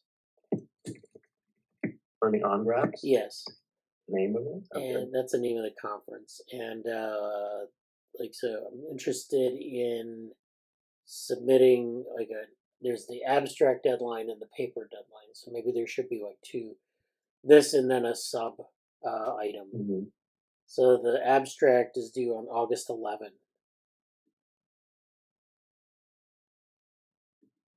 Okay. And then, yeah. And then the sub item is the paper, which is due on August 21. Okay, so this would be the abstract would be for the paper too, or just like there's a 2 week turnaround that you'd have to have it finished by. Yeah, it's like some of these machine learning conferences where you do the abstract and then you do the paper. I don't know why they do it like that, but that's the so it's just the whole full paper, and then that would be August 21. August 21. Yeah, like I said, I don't know if this will happen, but it's Okay. worth putting it on here, I guess. And yeah, I don't know what the. We'll see how that goes. Yeah, Whoops. Let me. We'll start it today. Oh, I don't like when it does that, but that's okay. So today is the 8th, yeah, and we'll end it on the 11th is when the abstracts due. yeah, yeah. I'll start just to visually represent it that way. It's a little bit clunky in Notion, but that's okay. So, so learning on graphs. Um,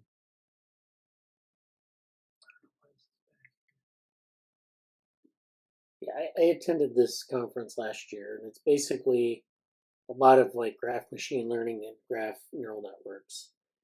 And I don't know if we'll be able to get in or not, but it's going to be. We'll have to talk about it with some of the DeepLearn people, but probably something on developmental biology and graph neural networks or graph. mm, It's going to be in that area. So we don't have like a straightforward application that we're going to like talk about. Like how a lot of these papers are like where you have a result and like it's.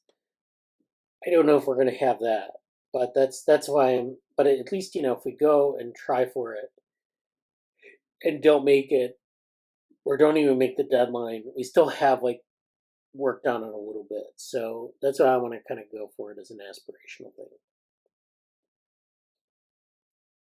yeah, sounds good. I'm not familiar with it, but I'd like to look more at that event, and definitely help out with anything we want to submit to it. Excuse Yeah. me.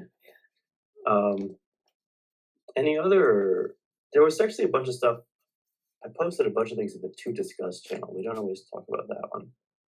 I want to make sure with deadlines. I don't think so. Oh, my battery's about to die soon. But also the call for involvement is usually where I try to put this too. I saw Morgan posted a summer school for G summer school, which I can't.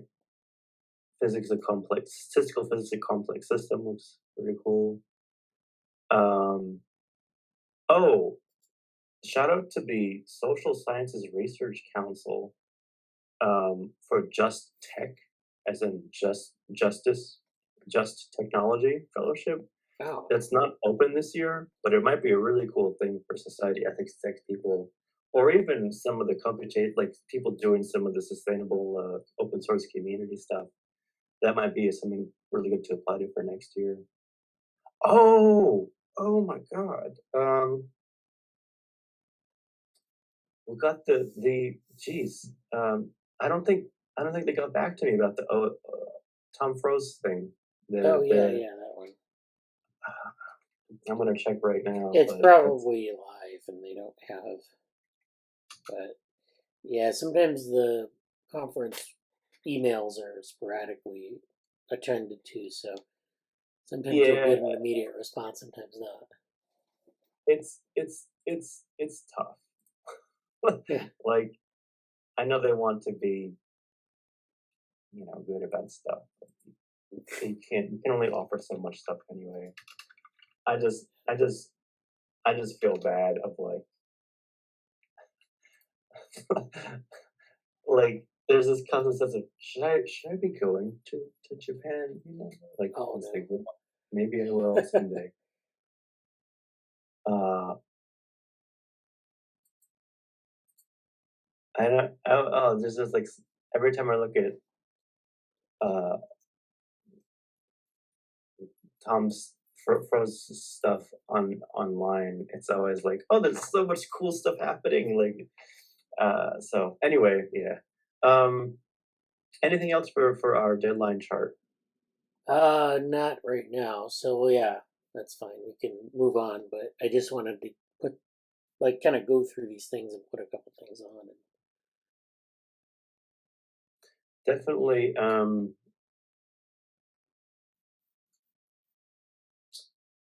There will be, I think, I don't know. I'll update the We Robot one later, but that'll be a fun thing to do late September. Yeah. It looks like it's September here. That will be looks like Google Summer Code will be adding about around that time. Yeah, it ends Uh, in early September. So so might just be that, and I think the ISPSM conference is in November. So the end of the year is filling up. Maybe there'll be a neuro match conference in oh yeah. the other half of the year too. We'll see. Yeah. That's all Yeah, I got that'll for be now. like November, I think. But that's something we can use a lot of the stuff that we've been doing, like, for other things and submit something like that. So that should be not a lot of work, but it'll be, an opportunity to present. So, okay, let me move on to some of the other stuff I wanted to talk about today. So we talked about neuromatch. We talked about, had some nice discussions about theory building. This is an interesting theory building point here. Something that I saw Michael Nielsen, we've talked about him before. He's this was a while back, but he was thinking about AlphaFold 2. AlphaFold 2 is it's a AI model for looking at protein folding. So the history of protein folding is interesting because they originally started doing protein folding on supercomputers, and it required a lot of physics simulation. So it required huge supercomputers to do this work. And you had to do things like build physics force fields and things like that. So it was hardcore physics simulations.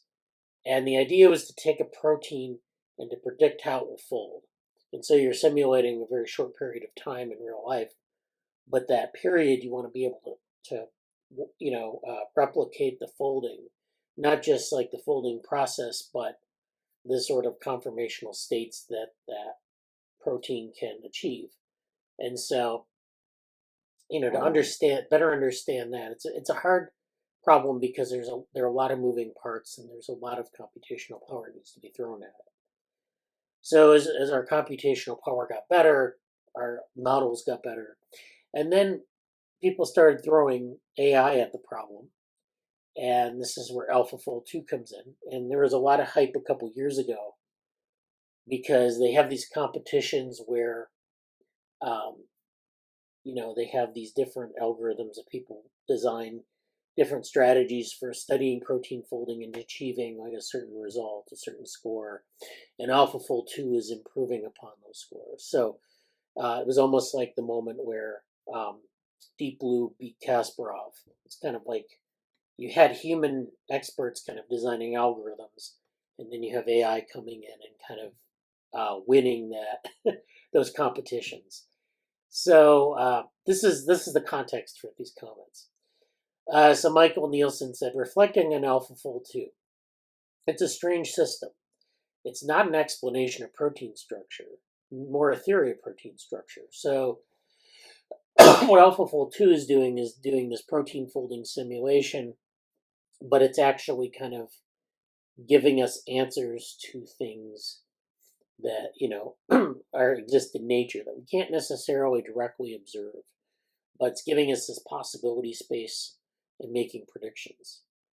So it's not an explanation of protein structure, but it's not a theory of protein structure. So a theory, of course, we've talked about, needs to allow you to explain and predict things, but it also needs to have postulates where you can, kind of, their premises of how you arrived at the theory, then their postulates, what the predictions should be, what the data should look like.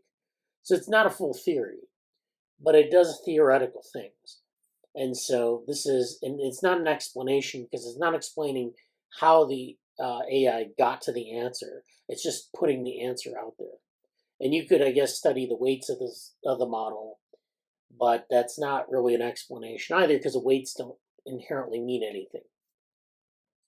It describes how it sort of produced that answer, but it's not a conventional theory. It's kind of an interesting problem because we don't think of like AI as being like a theory building tool, really, but maybe it is.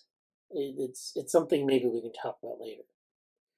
And yet, there is a sense in which it and successor systems capture much, not all, of our best understanding of protein structure. So it's tempting to think it's just another computational model. Say like a climate model or weather model or model of explosions. So there are different models. We have climate models where we take our best data, or all of our data, I guess, and put it into the model and train it. And then we get these, ensemble predictions. So we get a bunch of runs of the model and we put, sort of average them out and we get an answer. Or same thing with the weather model where we, put data in, or we input conditions, initial conditions, and we simulate it, and then we get an ensemble of answers, and we take the best one or the average or whatever. Or explosions where the physics and what they do, so you have like equations of motion, you have equations of trajectories, and you just plug potential values into those equations. And those equations then predict this thing. We've had equations for hundreds of years. We've had equations of motion. We've had equations of trajectories for hundreds of years, but we haven't really necessarily been able to simulate them like we can on a supercomputer. So we couldn't get the answers we really wanted. And that's true of a lot of mathematics, that you have these equations that you can maybe solve, differential equations, partial differential equations. Maybe you can solve them, but we can do a lot more now with big computers. We can solve them a lot faster. We can solve them for a lot more cases. And so it's really expanding our knowledge of what this equation can do. So it really does link into theory in a very interesting way. But this example of AlphaFold 2 seems somehow different from some of our computational models that we have. So for one thing, we understand a tremendous amount about what goes into climate models. So we know like the equations that predict the outcomes, we know the physics essentially. We also know the data, we have data for it over a wide range of conditions. We have data for protein folding, but it's kind of one of these things where we have like X-ray crystallography of the structure. What we don't know, and the whole reason why they did protein folding simulations in the first place was we don't necessarily know what their conformational structure is, how they fold, and the kinetics of that. We kind of know the kinetics, like the kinetic parameters, but we don't know exactly. We never really had a lot of data where we have like different, folding. We know what the beginning state and the end state are. We know the sort of the parameters of some of the kinetics, but that's about it. And so that's where we are with that. So we know what goes into climate models.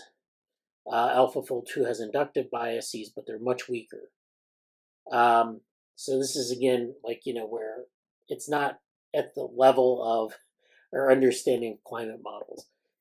To a considerably greater extent, AF2 has been given rawish data. So this is very raw data, I guess, or raw-ish, and then seems to have developed an understanding that it is in some sense superior to any persons. So what he's arguing here is that the model actually has sort of an intuition, but it's not an intuition that we like, not the same as like what humans have.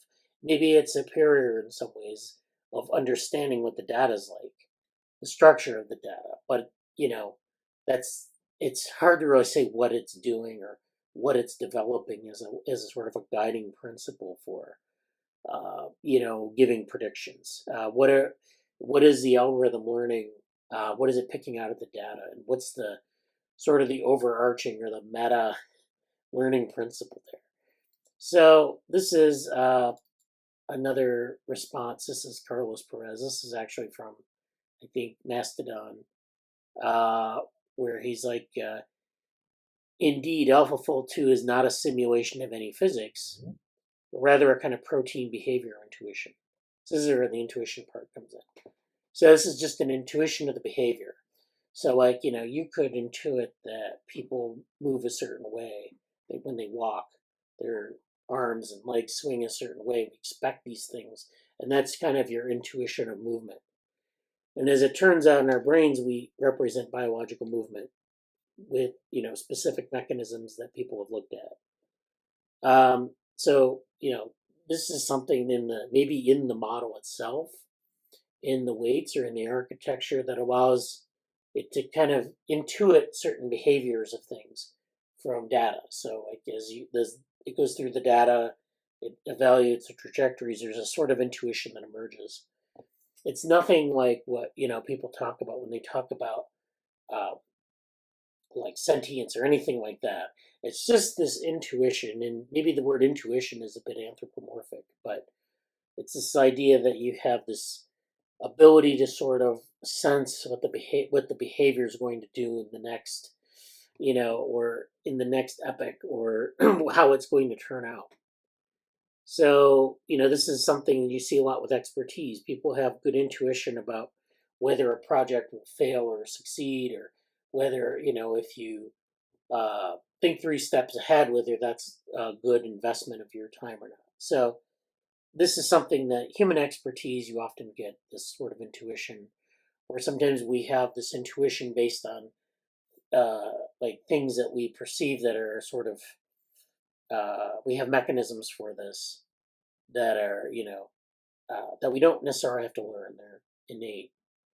So there are a lot of things in this, and it's hard to say exactly what's happening here.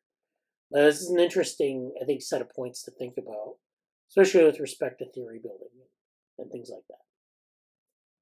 Hello, Vrushali, how are you? So another thing I want to talk about is this. So this is the Super Performers paper, and like I said, I finished the camera ready version this week, and it's it had it didn't. I had to do some rewriting and I had to include some technical detail, but other than that, they were pretty positive reviews. And one of the things Ankit actually read it over, Ankit Grover, and he said, this is a comment from him in the Slack. He actually made an interesting point. Super planners and samplers sounds very similar to world model like nets or agents. So the super planners and super samplers are this super performance paradigm where you have two types of super performer. The super planner, where you have an agent that can plan, has a deep sort of context for planning. They don't necessarily sample their environment very quickly, but they retain a model, a very detailed model of the world, and so they can act upon it. They can predict things. They can plan things. And then super samplers are agents that sample the environment very rapidly, but they don't necessarily have this super planning capability. And so they can do this sort of, if you've ever tried to swat a fly and you see the fly move away quickly, well, the fly they're able to sample their visual environment much faster than humans. So they have more samples of the visual environment. But that doesn't mean that they can plan better. It just means that they're using their visual sampling rate to their advantage. Whereas a human, if they plan, or if they can sort of, kind of have their hand in the right place, they can swat a fly. And so there's a sort of coevolutionary aspect to this. But what Ankit was observing is that there's this sort of debate in AI between sort of like a context model and like sampling more and more data that is similar to this. So he made this comment: super planners and samplers sounds very similar to the world model, like nets agents, which have their own reinforcement learning objectives, which Jan LeCun talked about recently. And samplers sound similar to traditional nets, which need huge amounts of data to learn. So I actually, this might be something where, Ankit, if you want to participate in the presentation to Bika, that's something maybe if you want to put a couple slides in on that. That would be, you can be an author on the presentation, and that would be nice. Because it's an interesting idea. I don't know how it applies, because I want to highlight like the applications for the presentation. So that's why I'm inviting him to do that. I think it's a really interesting idea. So that's little odds and ends there. I wanted to talk a little bit more about two things in virtual reality and extended reality that I have. And I don't know if I'm going to be talking about this during the neuromatch period, but I'm going to try to go through these today here. So the first thing is talking about haptics. And so haptics are kind of a hard problem in VR and XR, because you're trying to simulate things in an environment. You have visual objects, you have surfaces. Sometimes if you're in a mixed reality environment, you just have your surfaces like your tables, your walls, and even your skin that you can put things on, or you can use them as sort of boundaries. But replicating the surface, the feel of the surface, or sort of the different types of materials and how they interact with your finger, your fist even, or your arm, or how objects interact, like a ball bouncing off of a table made of glass versus a table made of like a softer plastic. Those kinds of things are hard to get at. So, but there are a lot of ways you can simulate haptics in these kind of systems. And so I have a couple of things here to talk about. So the first thing is this 4-degree of freedom parallel origami haptic device for normal shear and torsion feedback. So this is a paper from IEEE Robotics and Automation last year. They talk about developing this sort of device that's like a finger-mounted 4-degree of freedom haptic device. What they do is they actually fabricate an origami sort of interface where you press on a button and there's like this origami sort of spring that pushes down. And the reason that they use that instead of like regular spring is that it gives you this nonlinear feedback. And so it's kind of interesting how they implement this, because a lot of feedback from different materials is not linear. You have to first of all, you have to simulate sort of not just like a linear feedback, which would be like if I push a button, I get a snapback, right? What you have to do is you have to push into a material, and then there are different degrees of resistance.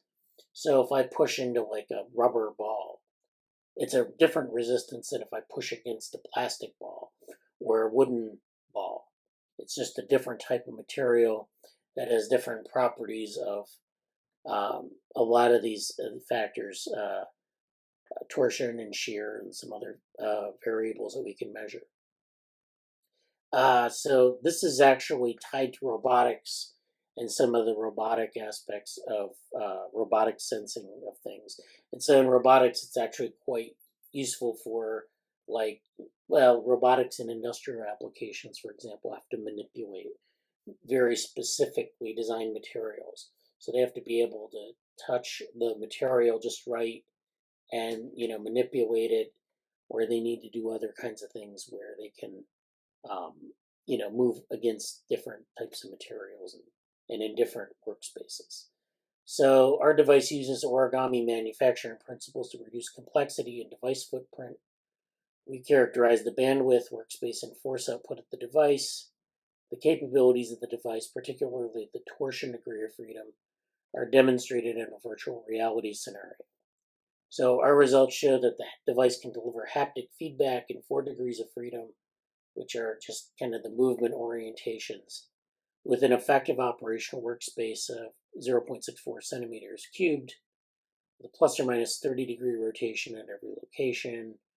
The maximum force and torque the device can apply in these 3 spatial dimensions, and then a 4th dimension are, this is usually like X, Y, Z, or the cardinal directions, height, width, and depth, and then the 4th direction is usually rotational, and then they give their their measurements in newtons per millimeter, and then the device has an operating bandwidth of 9 hertz.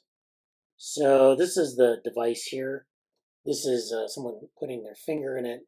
So this is the leg of the device, and this is the traveling plate. So they put it around their finger, and there's a motor base. This is the design here where, this is how it's displacing. And then this is, so they're putting their finger on this device, and it's providing feedback. And there's this motor that drives the feedback as they're pushing against it. This is so this kind of talks about the kinematics. And then, I don't know if they have a picture here, but this is sort of the these are the fabrication layers. This is how they make it. They have fiberglass, a layer of fiberglass, they have adhesive, they have something called Kapton, which is in the middle here. And so there's the leg and the traveling plate. The traveling plate is the thing in the middle, and the legs are on the outside. So these device components are, so they have 3 separate components: the finger mount, the motor base, and the origami assembly. The origami assembly you can see here, which is this part here, and it's kind of folded in different ways. And so it kind of moves against it. So the finger mount orients the user's finger pad in the device's workspace and grounds the device to the back of the finger. This just keeps it on the finger so that you can get the feedback in a sort of a regular way. And then the finger is secured using Velcro straps placed along the intermediate and proximal phalanges. So this is where the Velcro straps are kind of connected to the finger to keep it in contact. The motor base supports the finger mount origami device and motors. The motors have these specs. The origami device weighs 10 grams and the motor base weighs 35 grams. So you want to keep these things light. And this is something that keeps it from interfering with the actual feedback. The entire device fits in a box of 80 millimeters by 80 millimeters by 45 millimeters. The desired motor positions are computed and the motors are controlled with a 1900 hertz loop frequency. The origami assembly kinematics are described in the previous section, which is, I didn't go through those, and its fabrication is described below. The tactor, which is the sensor that delivers the tactile stimulation, which is where you you prick your finger and you give it enough like force to replicate the feedback that you would get if you touched an object.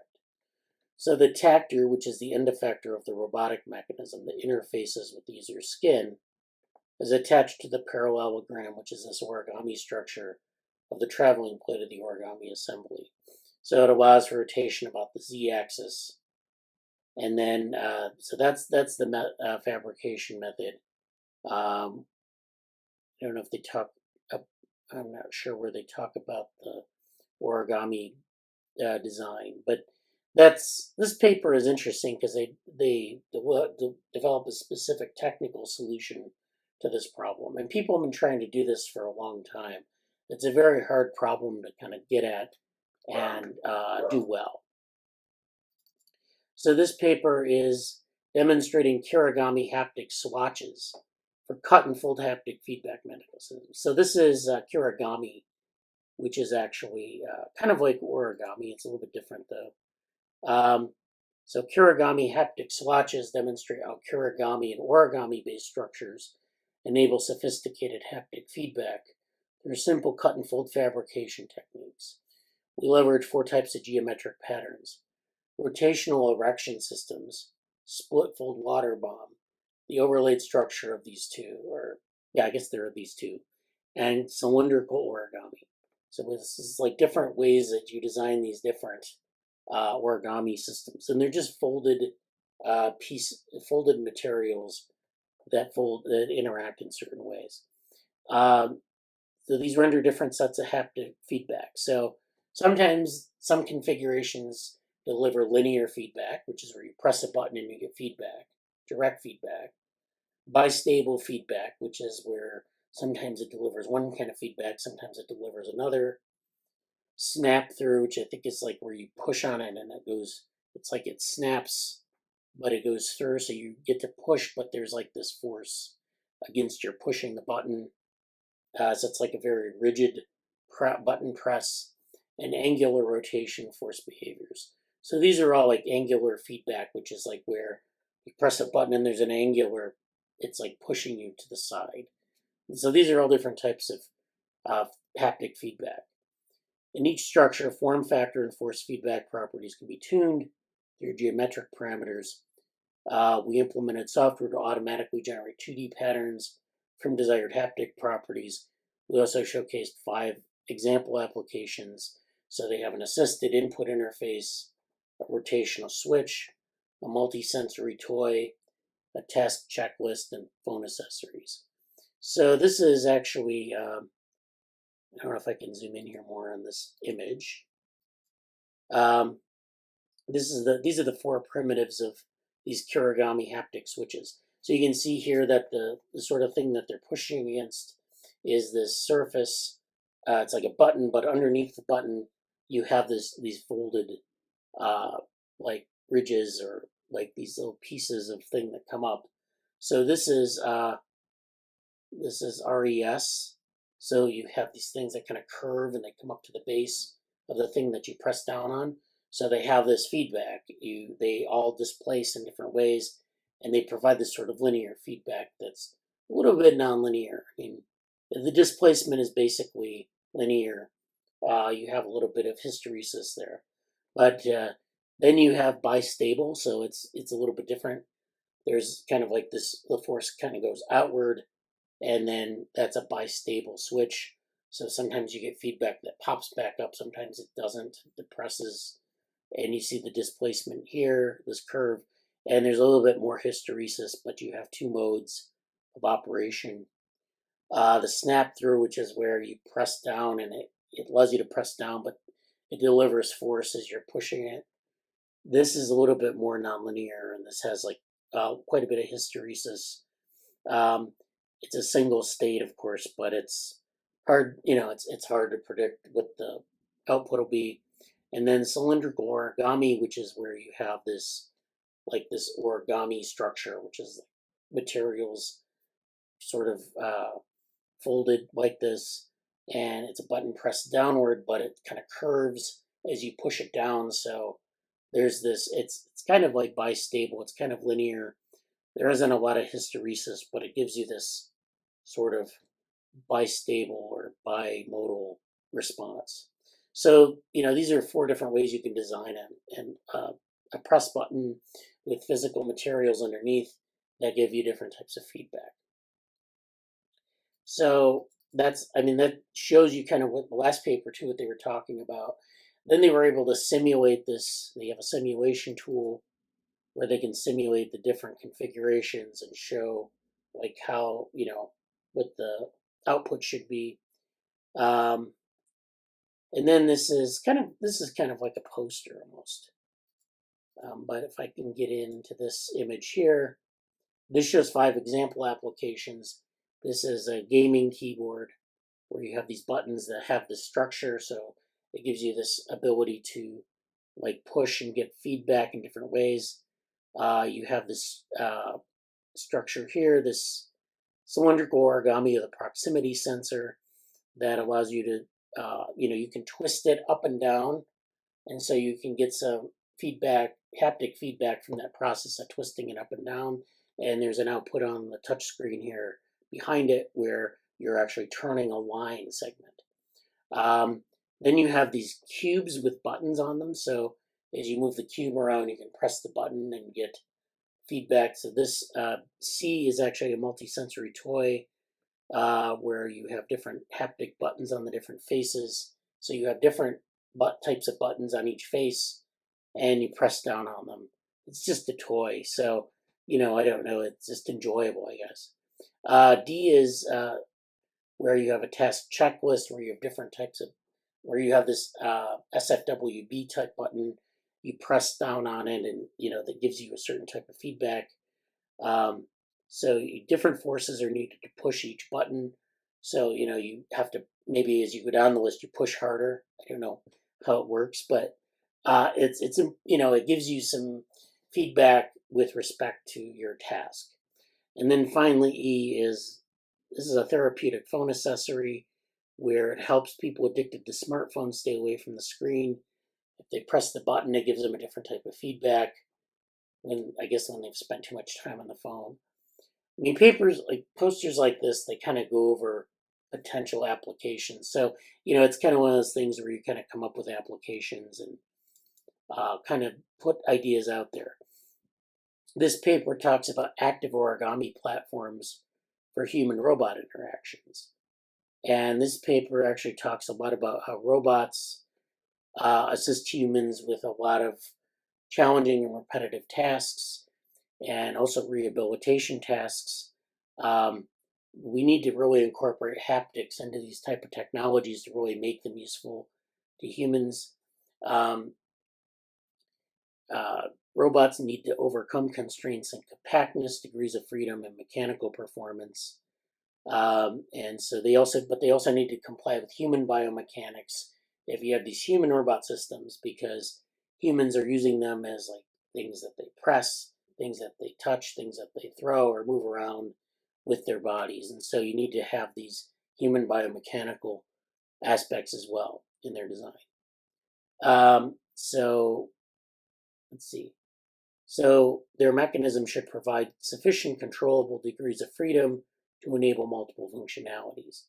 And the mechanical performance of these degrees of freedom should be compatible with the human bandwidth and force, speed, and motion range. Basically, the robot should be able to move like a human and consistent with a human.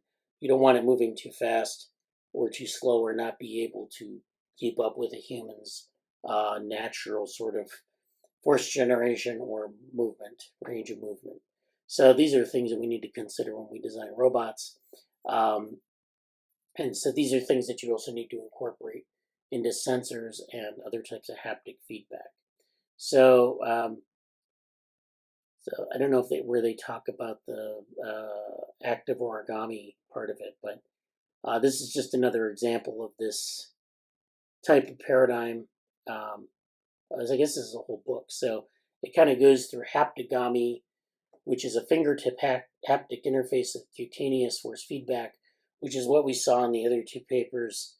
They talked about this paradigm where you have actuation and closed control of piezo motors. So you have these little like pieces of material that fold against one another, but you also have force-driven motors that move them around, and allows you to like control the actuation of them and gives feedback in different ways. There are other kind of mechanisms that we can use. They're trying to characterizing this haptogamy approach, and there's a lot of technical detail in here, but it kind of leads to this robot computer interface simulation where you're putting these haptic feedback devices into different types of devices. You're simulating them to make sure that they work the way you think they should work. And then they have some CAD design at the end. So that's a pretty technical resource. This is a paper from Nature Machine Intelligence on a portable 3 degrees of freedom force feedback origami robot. This is kind of what they were talking about in the last paper, or in the book, where they actually have implemented this in a device. So haptic feed interfaces can recreate the experience of touch and are necessary to improve human robotic interactions. However, at present, haptic interfaces are either electromechanical devices eliciting very limited touch sensations, or devices that may provide more comprehensive kinesthetic cues, which are related to haptic feedback and proprioceptive feedback, but at the cost of their large volume. There is a clear trade-off between the richness of feedback and the device size. So sometimes you have devices that are very small, and the ability to deliver feedback in those devices is limited for some of the reasons we've talked about, but also there are things that are very large that could also be hard to deliver feedback with. Depends on the type of feedback you're trying to deliver to the user. So there are a lot of challenges in creating these and fabricating them. There are also a lot of challenges in building something that is consistent with the human experience. So in this paper, they talk about overcoming the physical limitation of miniaturizing force feedback robots. So getting them small is hard. It's a harder problem. So this is one of the reasons why they're using origami design principles, so that they can actually build a device that operates similarly at different scales. So you can have very small devices or very large devices, and they should basically behave in a similar way. So in this case, they propose this application called Foldaway, which is a foldable origami robot that can render 3 degrees of freedom force feedback in a compact platform that can fit in a pocket.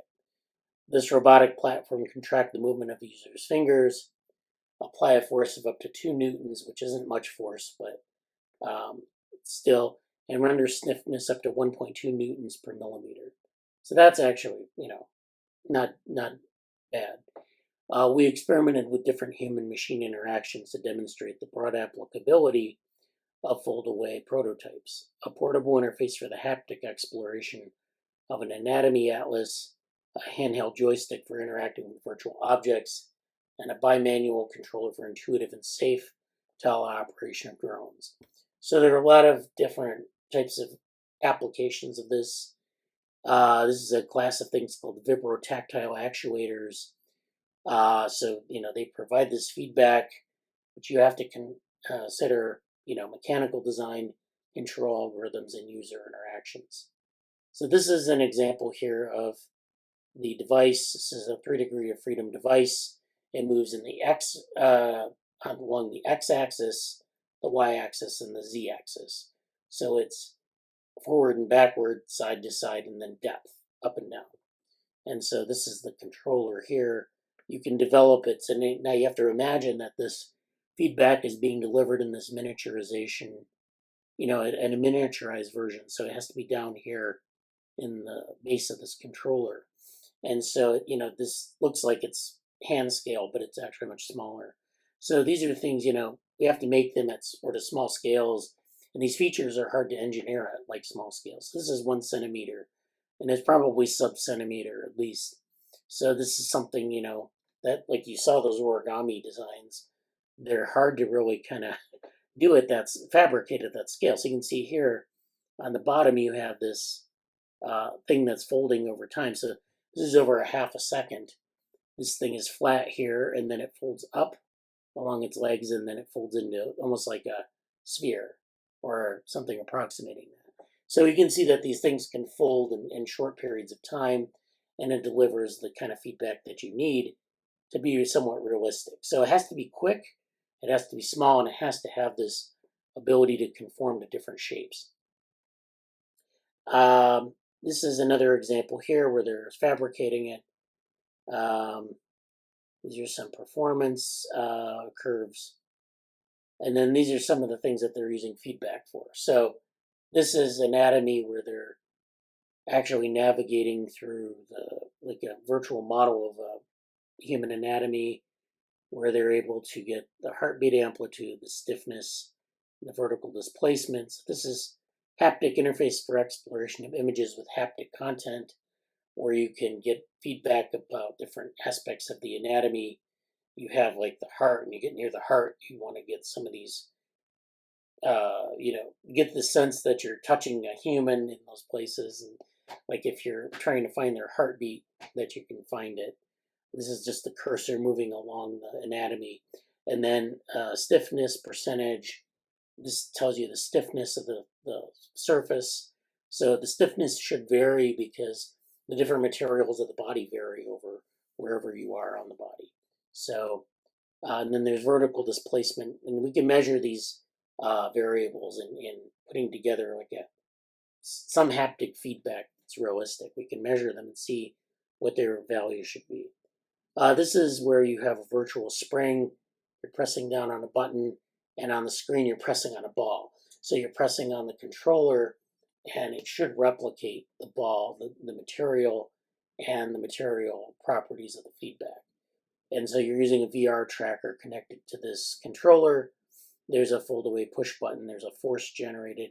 And then there's a force generated through this spring that's sort of repellent. So there's a positive and a negative component to that force. And so it should be linear, or it should be, depending on the material, maybe nonlinear. And so you can manipulate these balls in different ways, depending on the material that they're made of.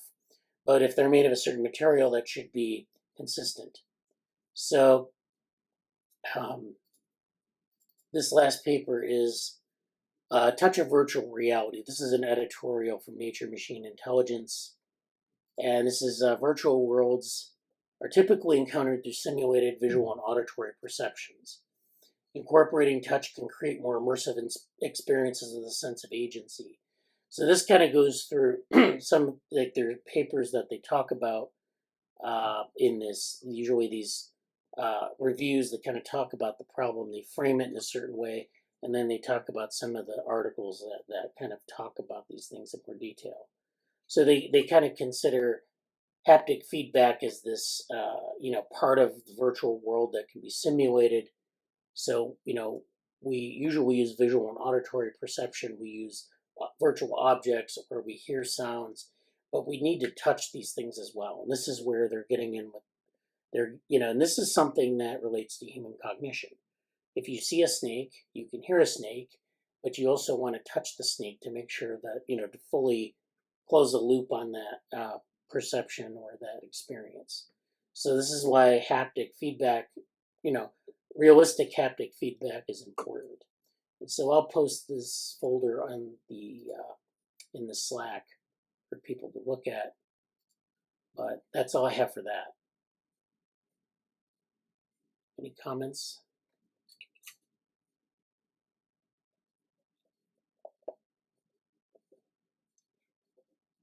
I don't know, Jesse, did you have something?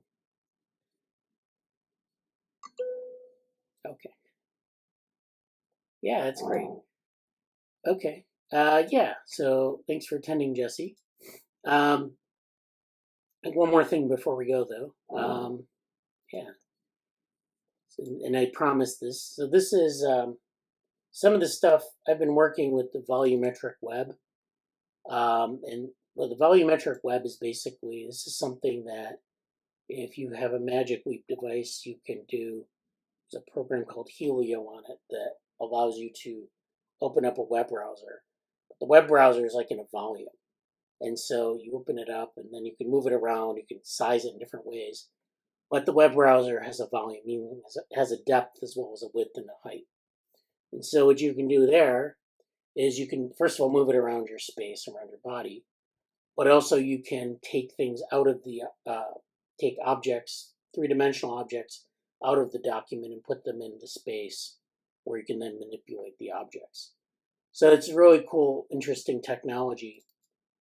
So I'm gonna kind of do some experiments with this in the future, but I'm gonna go over a little bit about this. So this is WebXR. This is a browser API that allows you to experience immersive sessions. Helio is compatible with the latest WebXR version. This is an older piece of documentation, but you can still work with it. This is there's a concept called persistent coordinate frames. And this is a concept of their predefined positions in the real world. So if you know any, like Magic Leap is AR, where you have these objects that are generated around your body, but you can also see the real world around you. This is just generated virtual content in front of your real world view. So these are predefined positions in the real world. Each persistent coordinate frame has a unique ID, which an author can store in a browser session on the server. If an author places digital content during an immersive session, they can request the nearest PCF and store the unique ID of that PCF, as well as the location of its share relative to the PCF.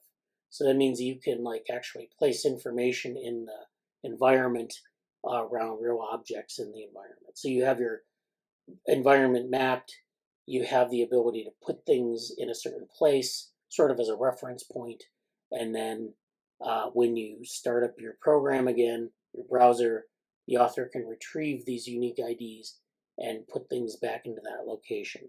So if you map a space, we talked about mapping last week, spatial mapping with the device, you should be able to put things in a place and recall them over different sessions. So that's nice to be able to do that in different physical locations. And if you're in augmented reality, you can actually have your office space where you can see the desk and everything, but then have these virtual objects placed in different places. So you can really build like a virtual or maybe an augmented office or some other space. And so this just goes through some of the technical details of this. So the reason I'm talking about this is that there's this set of technical details to the volumetric web that are kind of, I think, useful. It's really amazing how some of this has been developed, but it kind of speaks to this sort of idea of augmented reality and how we're actually augmenting our space. The volumetric browser has something called a prism size. So this is where you have those volumes that sit in front of you somewhere. You can move them around. But the prism size is this browser window. So it's not just a browser window like you'd see on your computer screen. It's actually a three-dimensional browser window. So you have these positions in space you can store things. But you also have this prism that you can view a web document in. But you can only, not only view the document, you can view objects in these prisms. So they organize it according to prisms, where you have this three-dimensional cube. Your web browser is maybe like one plane in that cube, and you can move that around. Now, one of the things you can also do is if you have a document that's written in a certain way, and you can embed this in HTML, you can embed virtual objects in those documents. And you can grab the object and pull it out of that prism and create a new prism with that object in it. So you can actually pull out the object and put it somewhere else. So you're actually able then maybe to use the persistent persistent coordinate frame idea to move it to that space and assign it a place. Then the way you write this is you use a prismatic HTML element, which is you're using HTML as the language, but you're incorporating these tags. So this is what they call the ML model, or it's the Magic Leap model, not the machine learning model. And you're putting this HTML element in there with inline attributes and CSS styling that you can actually render 3D content that pops off the page.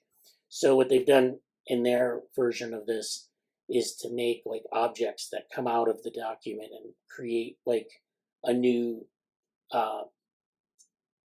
prism to render that content.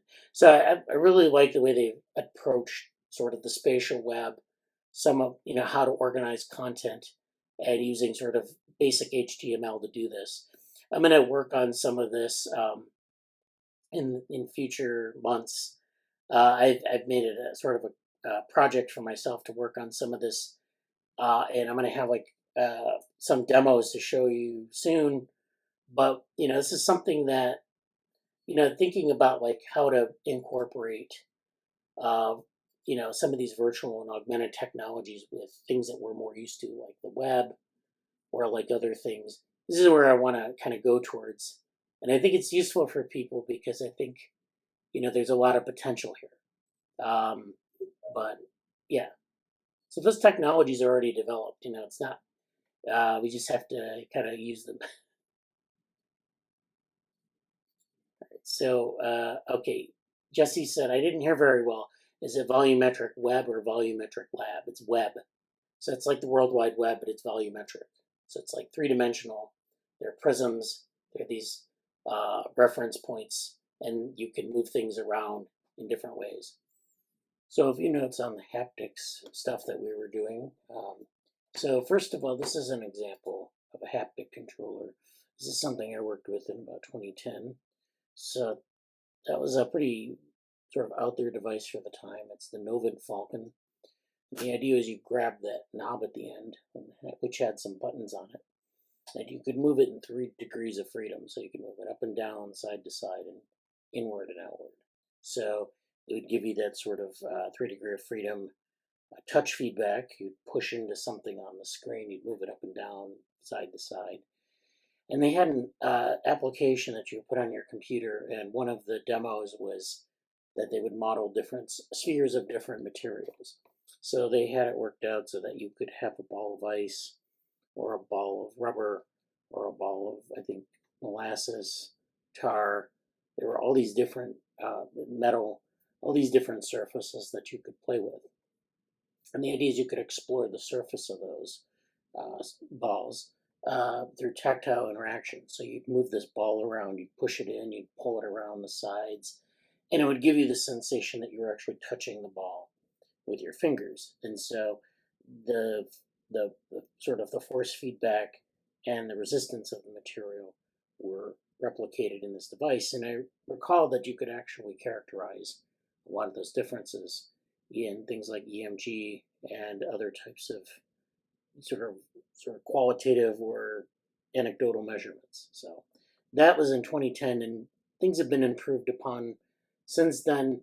You have smaller and smaller controllers, so this was actually pretty big. This is a tabletop thing. The ones that we saw in the papers were very small, able to fit into like a video game controller. So a few notes on the volumetric browser in the spatial computing paradigm, volumetric web. So there's this browser we talked about where you can have, you start it up, and instead of giving you a 2-dimensional window like so, and you're familiar with this, with tabs, you have this volume, and the volume looks like this. You can place it wherever you want in the space around your body. So you have these 3 degrees of freedom, Z, Y, and X. And so you can place the browser window nominally, say on X, push it backward, push it open, push it closed, so you can make it smaller or larger. So you can have this sort of scaling of the box. You can have, you can push it around back or to the side. So a lot of times you'll map out the space around your body, and it'll look something like this. Actually, you could probably put it behind you, but that's not usually what people do. And then you could have this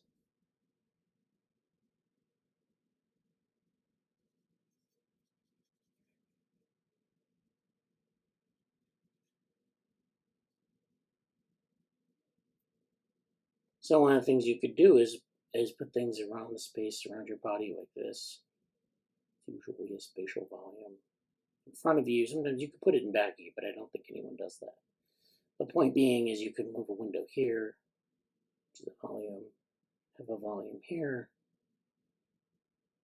have a volume set up here, and so forth. So these are all kind of like, functional spaces that you can work from. So you can have a screen here, you can have a screen here, you can have a screen here. Now, I've talked about this in the context of working in MetaQuest. So this is a virtual environment, totally virtual, where you have screens and you share your screen from your laptop and you can share them and you can have multiple screens. And there's no cost really to that. It just moves around your virtual space. So you don't have a desktop cluttered with screens. So you could have a screen with, one web page open, another web page open, and so forth. And it's superior to the tabs because the tabs you have to select and you can show serially one at a time. In this case, you have a parallel view of all of your browser windows. So that's one advantage. The other advantage, of course, is that you can, as I said in the feature, you can take objects out of these volumes and put them into new volumes. So if you have a little animation here, something like this, you can pop this out as a three-dimensional object, and it's in a format that the web browser can read. You can then plot it in a new space out here. And you can treat it like a new window. So it might be this object here, this object here.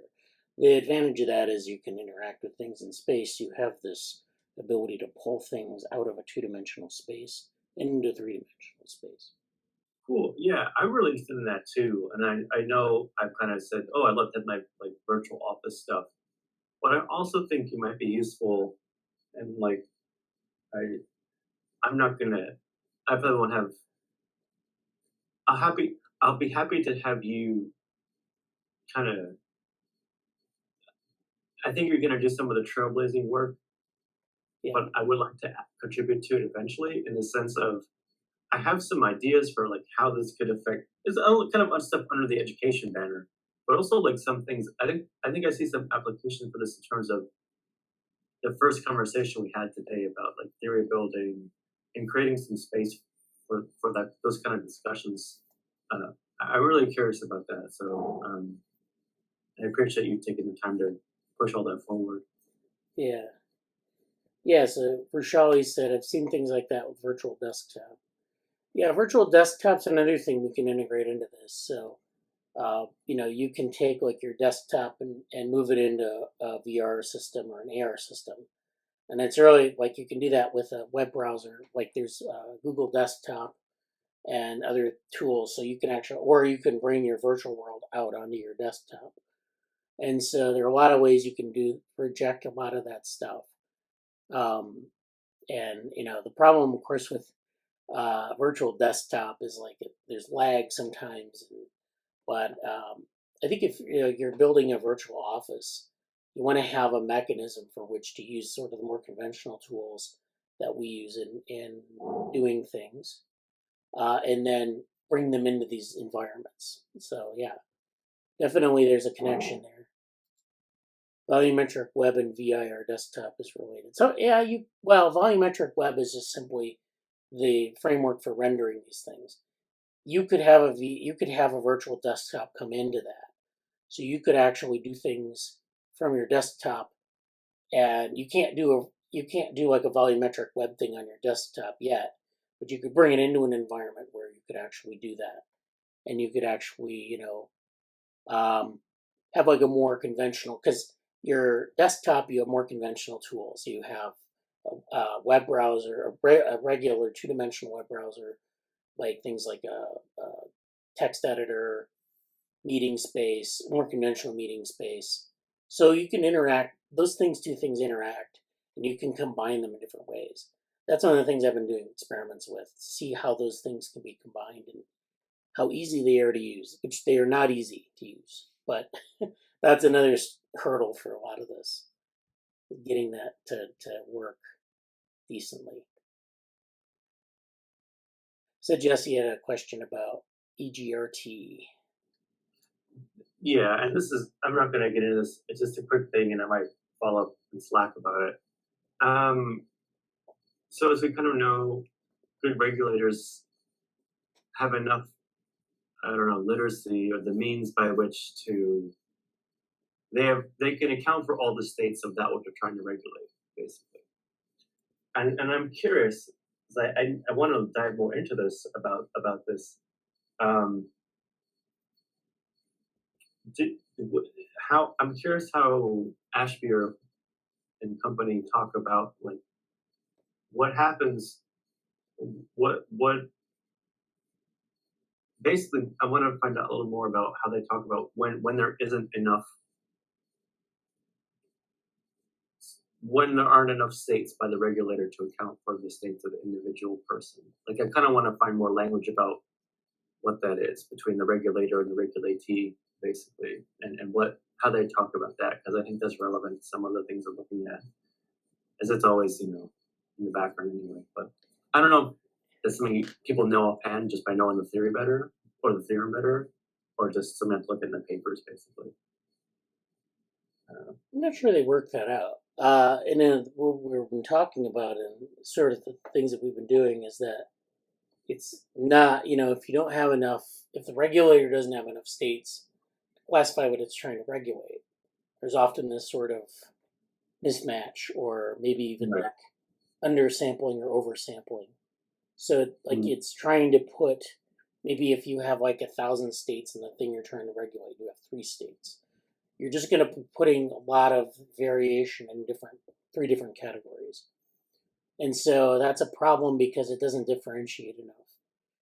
Conversely, if you have 3 states in the thing you're trying to regulate, you have 1,000 states, you might take things that are basically in the same category or do the same thing and just like kind of find randomness in their behavior that isn't really that relevant and create a new state. So you're oversampling that space. It's like if you have a couple of paucity of data points, but you're trying to use a method that requires like thousands and thousands of data points. Like if you were to use machine learning on like a very simple problem where you had like maybe 200 data points, you could train the model, but it wouldn't be complete. It would just give you like maybe I guess in that case an underdetermined answer. But that's kind of my take on it. I don't know if they talk about that. I think they just lay out the equation and they say if this happens, you're familiar with what we were doing on Thursday with Norbert Weiner's work, and it was just kind of like just a lot of metaphor, and it's like you know, Yeah, yeah, yeah. I'm to be continued, but I'm very curious about sort of the. I'm glad that you kind of mentioned overfitting or like oversampling and that aspect of it, because I feel like I want to increase my literacy around those terms, because there's some stuff I need to talk about that involves that topic. So I'll leave it at that. Good stuff this week. all right. So next week and then a couple weeks subsequent, we'll be going over neuromatch stuff. So, all right. Oh, Yeah. Oh, yeah. Our background. So, I mean, I have some background in cognitive science and systems biology, and that involves computer science and psychology and biology, and so I have a lot of different areas that I'm interested in or have worked in. So Jesse is, I think, information technology and cognitive science and things like that. So Yeah, I've my undergraduate. Well, I have a strange history of going back to school. I originally studied like something that I don't really deal with now, and I went back for an informatics degree. But like there wasn't I wanted to do something more cognitive science oriented, but it wasn't really available at my school in the way that I wanted it to be. So I just kind of it's really just been a mosaic, a cobbled together mosaic myself, and then just realizing taking my own direction from it. Like I appreciate Bradley's what really appealed to me about the lab is that Bradley was the first space here and DivaWorm. Bradley offered and created spaces where like all the stuff was on the table, from the biological side to bioinformatics to computational stuff to cognitive science and psychology to this sort of virtual reality physics implementation space, and the computer modeling and the simulation aspect of things. And I was like, oh, like that's definitely what I've been trying to find and trying to do. And it's really hard because unless you have people that are kind of savvy or open to the other parts of it, you know, it doesn't. It's tough to have like robust conversations that aren't kind of just like shut down, basically. So I'm really appreciative of. As time goes by, I increasingly appreciate that. I'm definitely not an expert in. I don't know anybody really an expert in cognitive science other than like the history of it, perhaps. And there's people who I respect in the field immensely, but I'm not like a cognitive science expert by any means, and I haven't taken a lot of like traditional psychology or cognitive science courses. I think Bradley's done that, and Amanda is more of actually a cognitive science, has a degree in that, and philosophy minor, I think. So they're actually more educated than I am about these things, but I'm aspiring to do more in that space. Yeah. Ian, All right. good stuff this week. We'll see everybody next time. All right. Take care. Bye-bye. Bye. Thanks. Talk to you soon. Talk to you soon.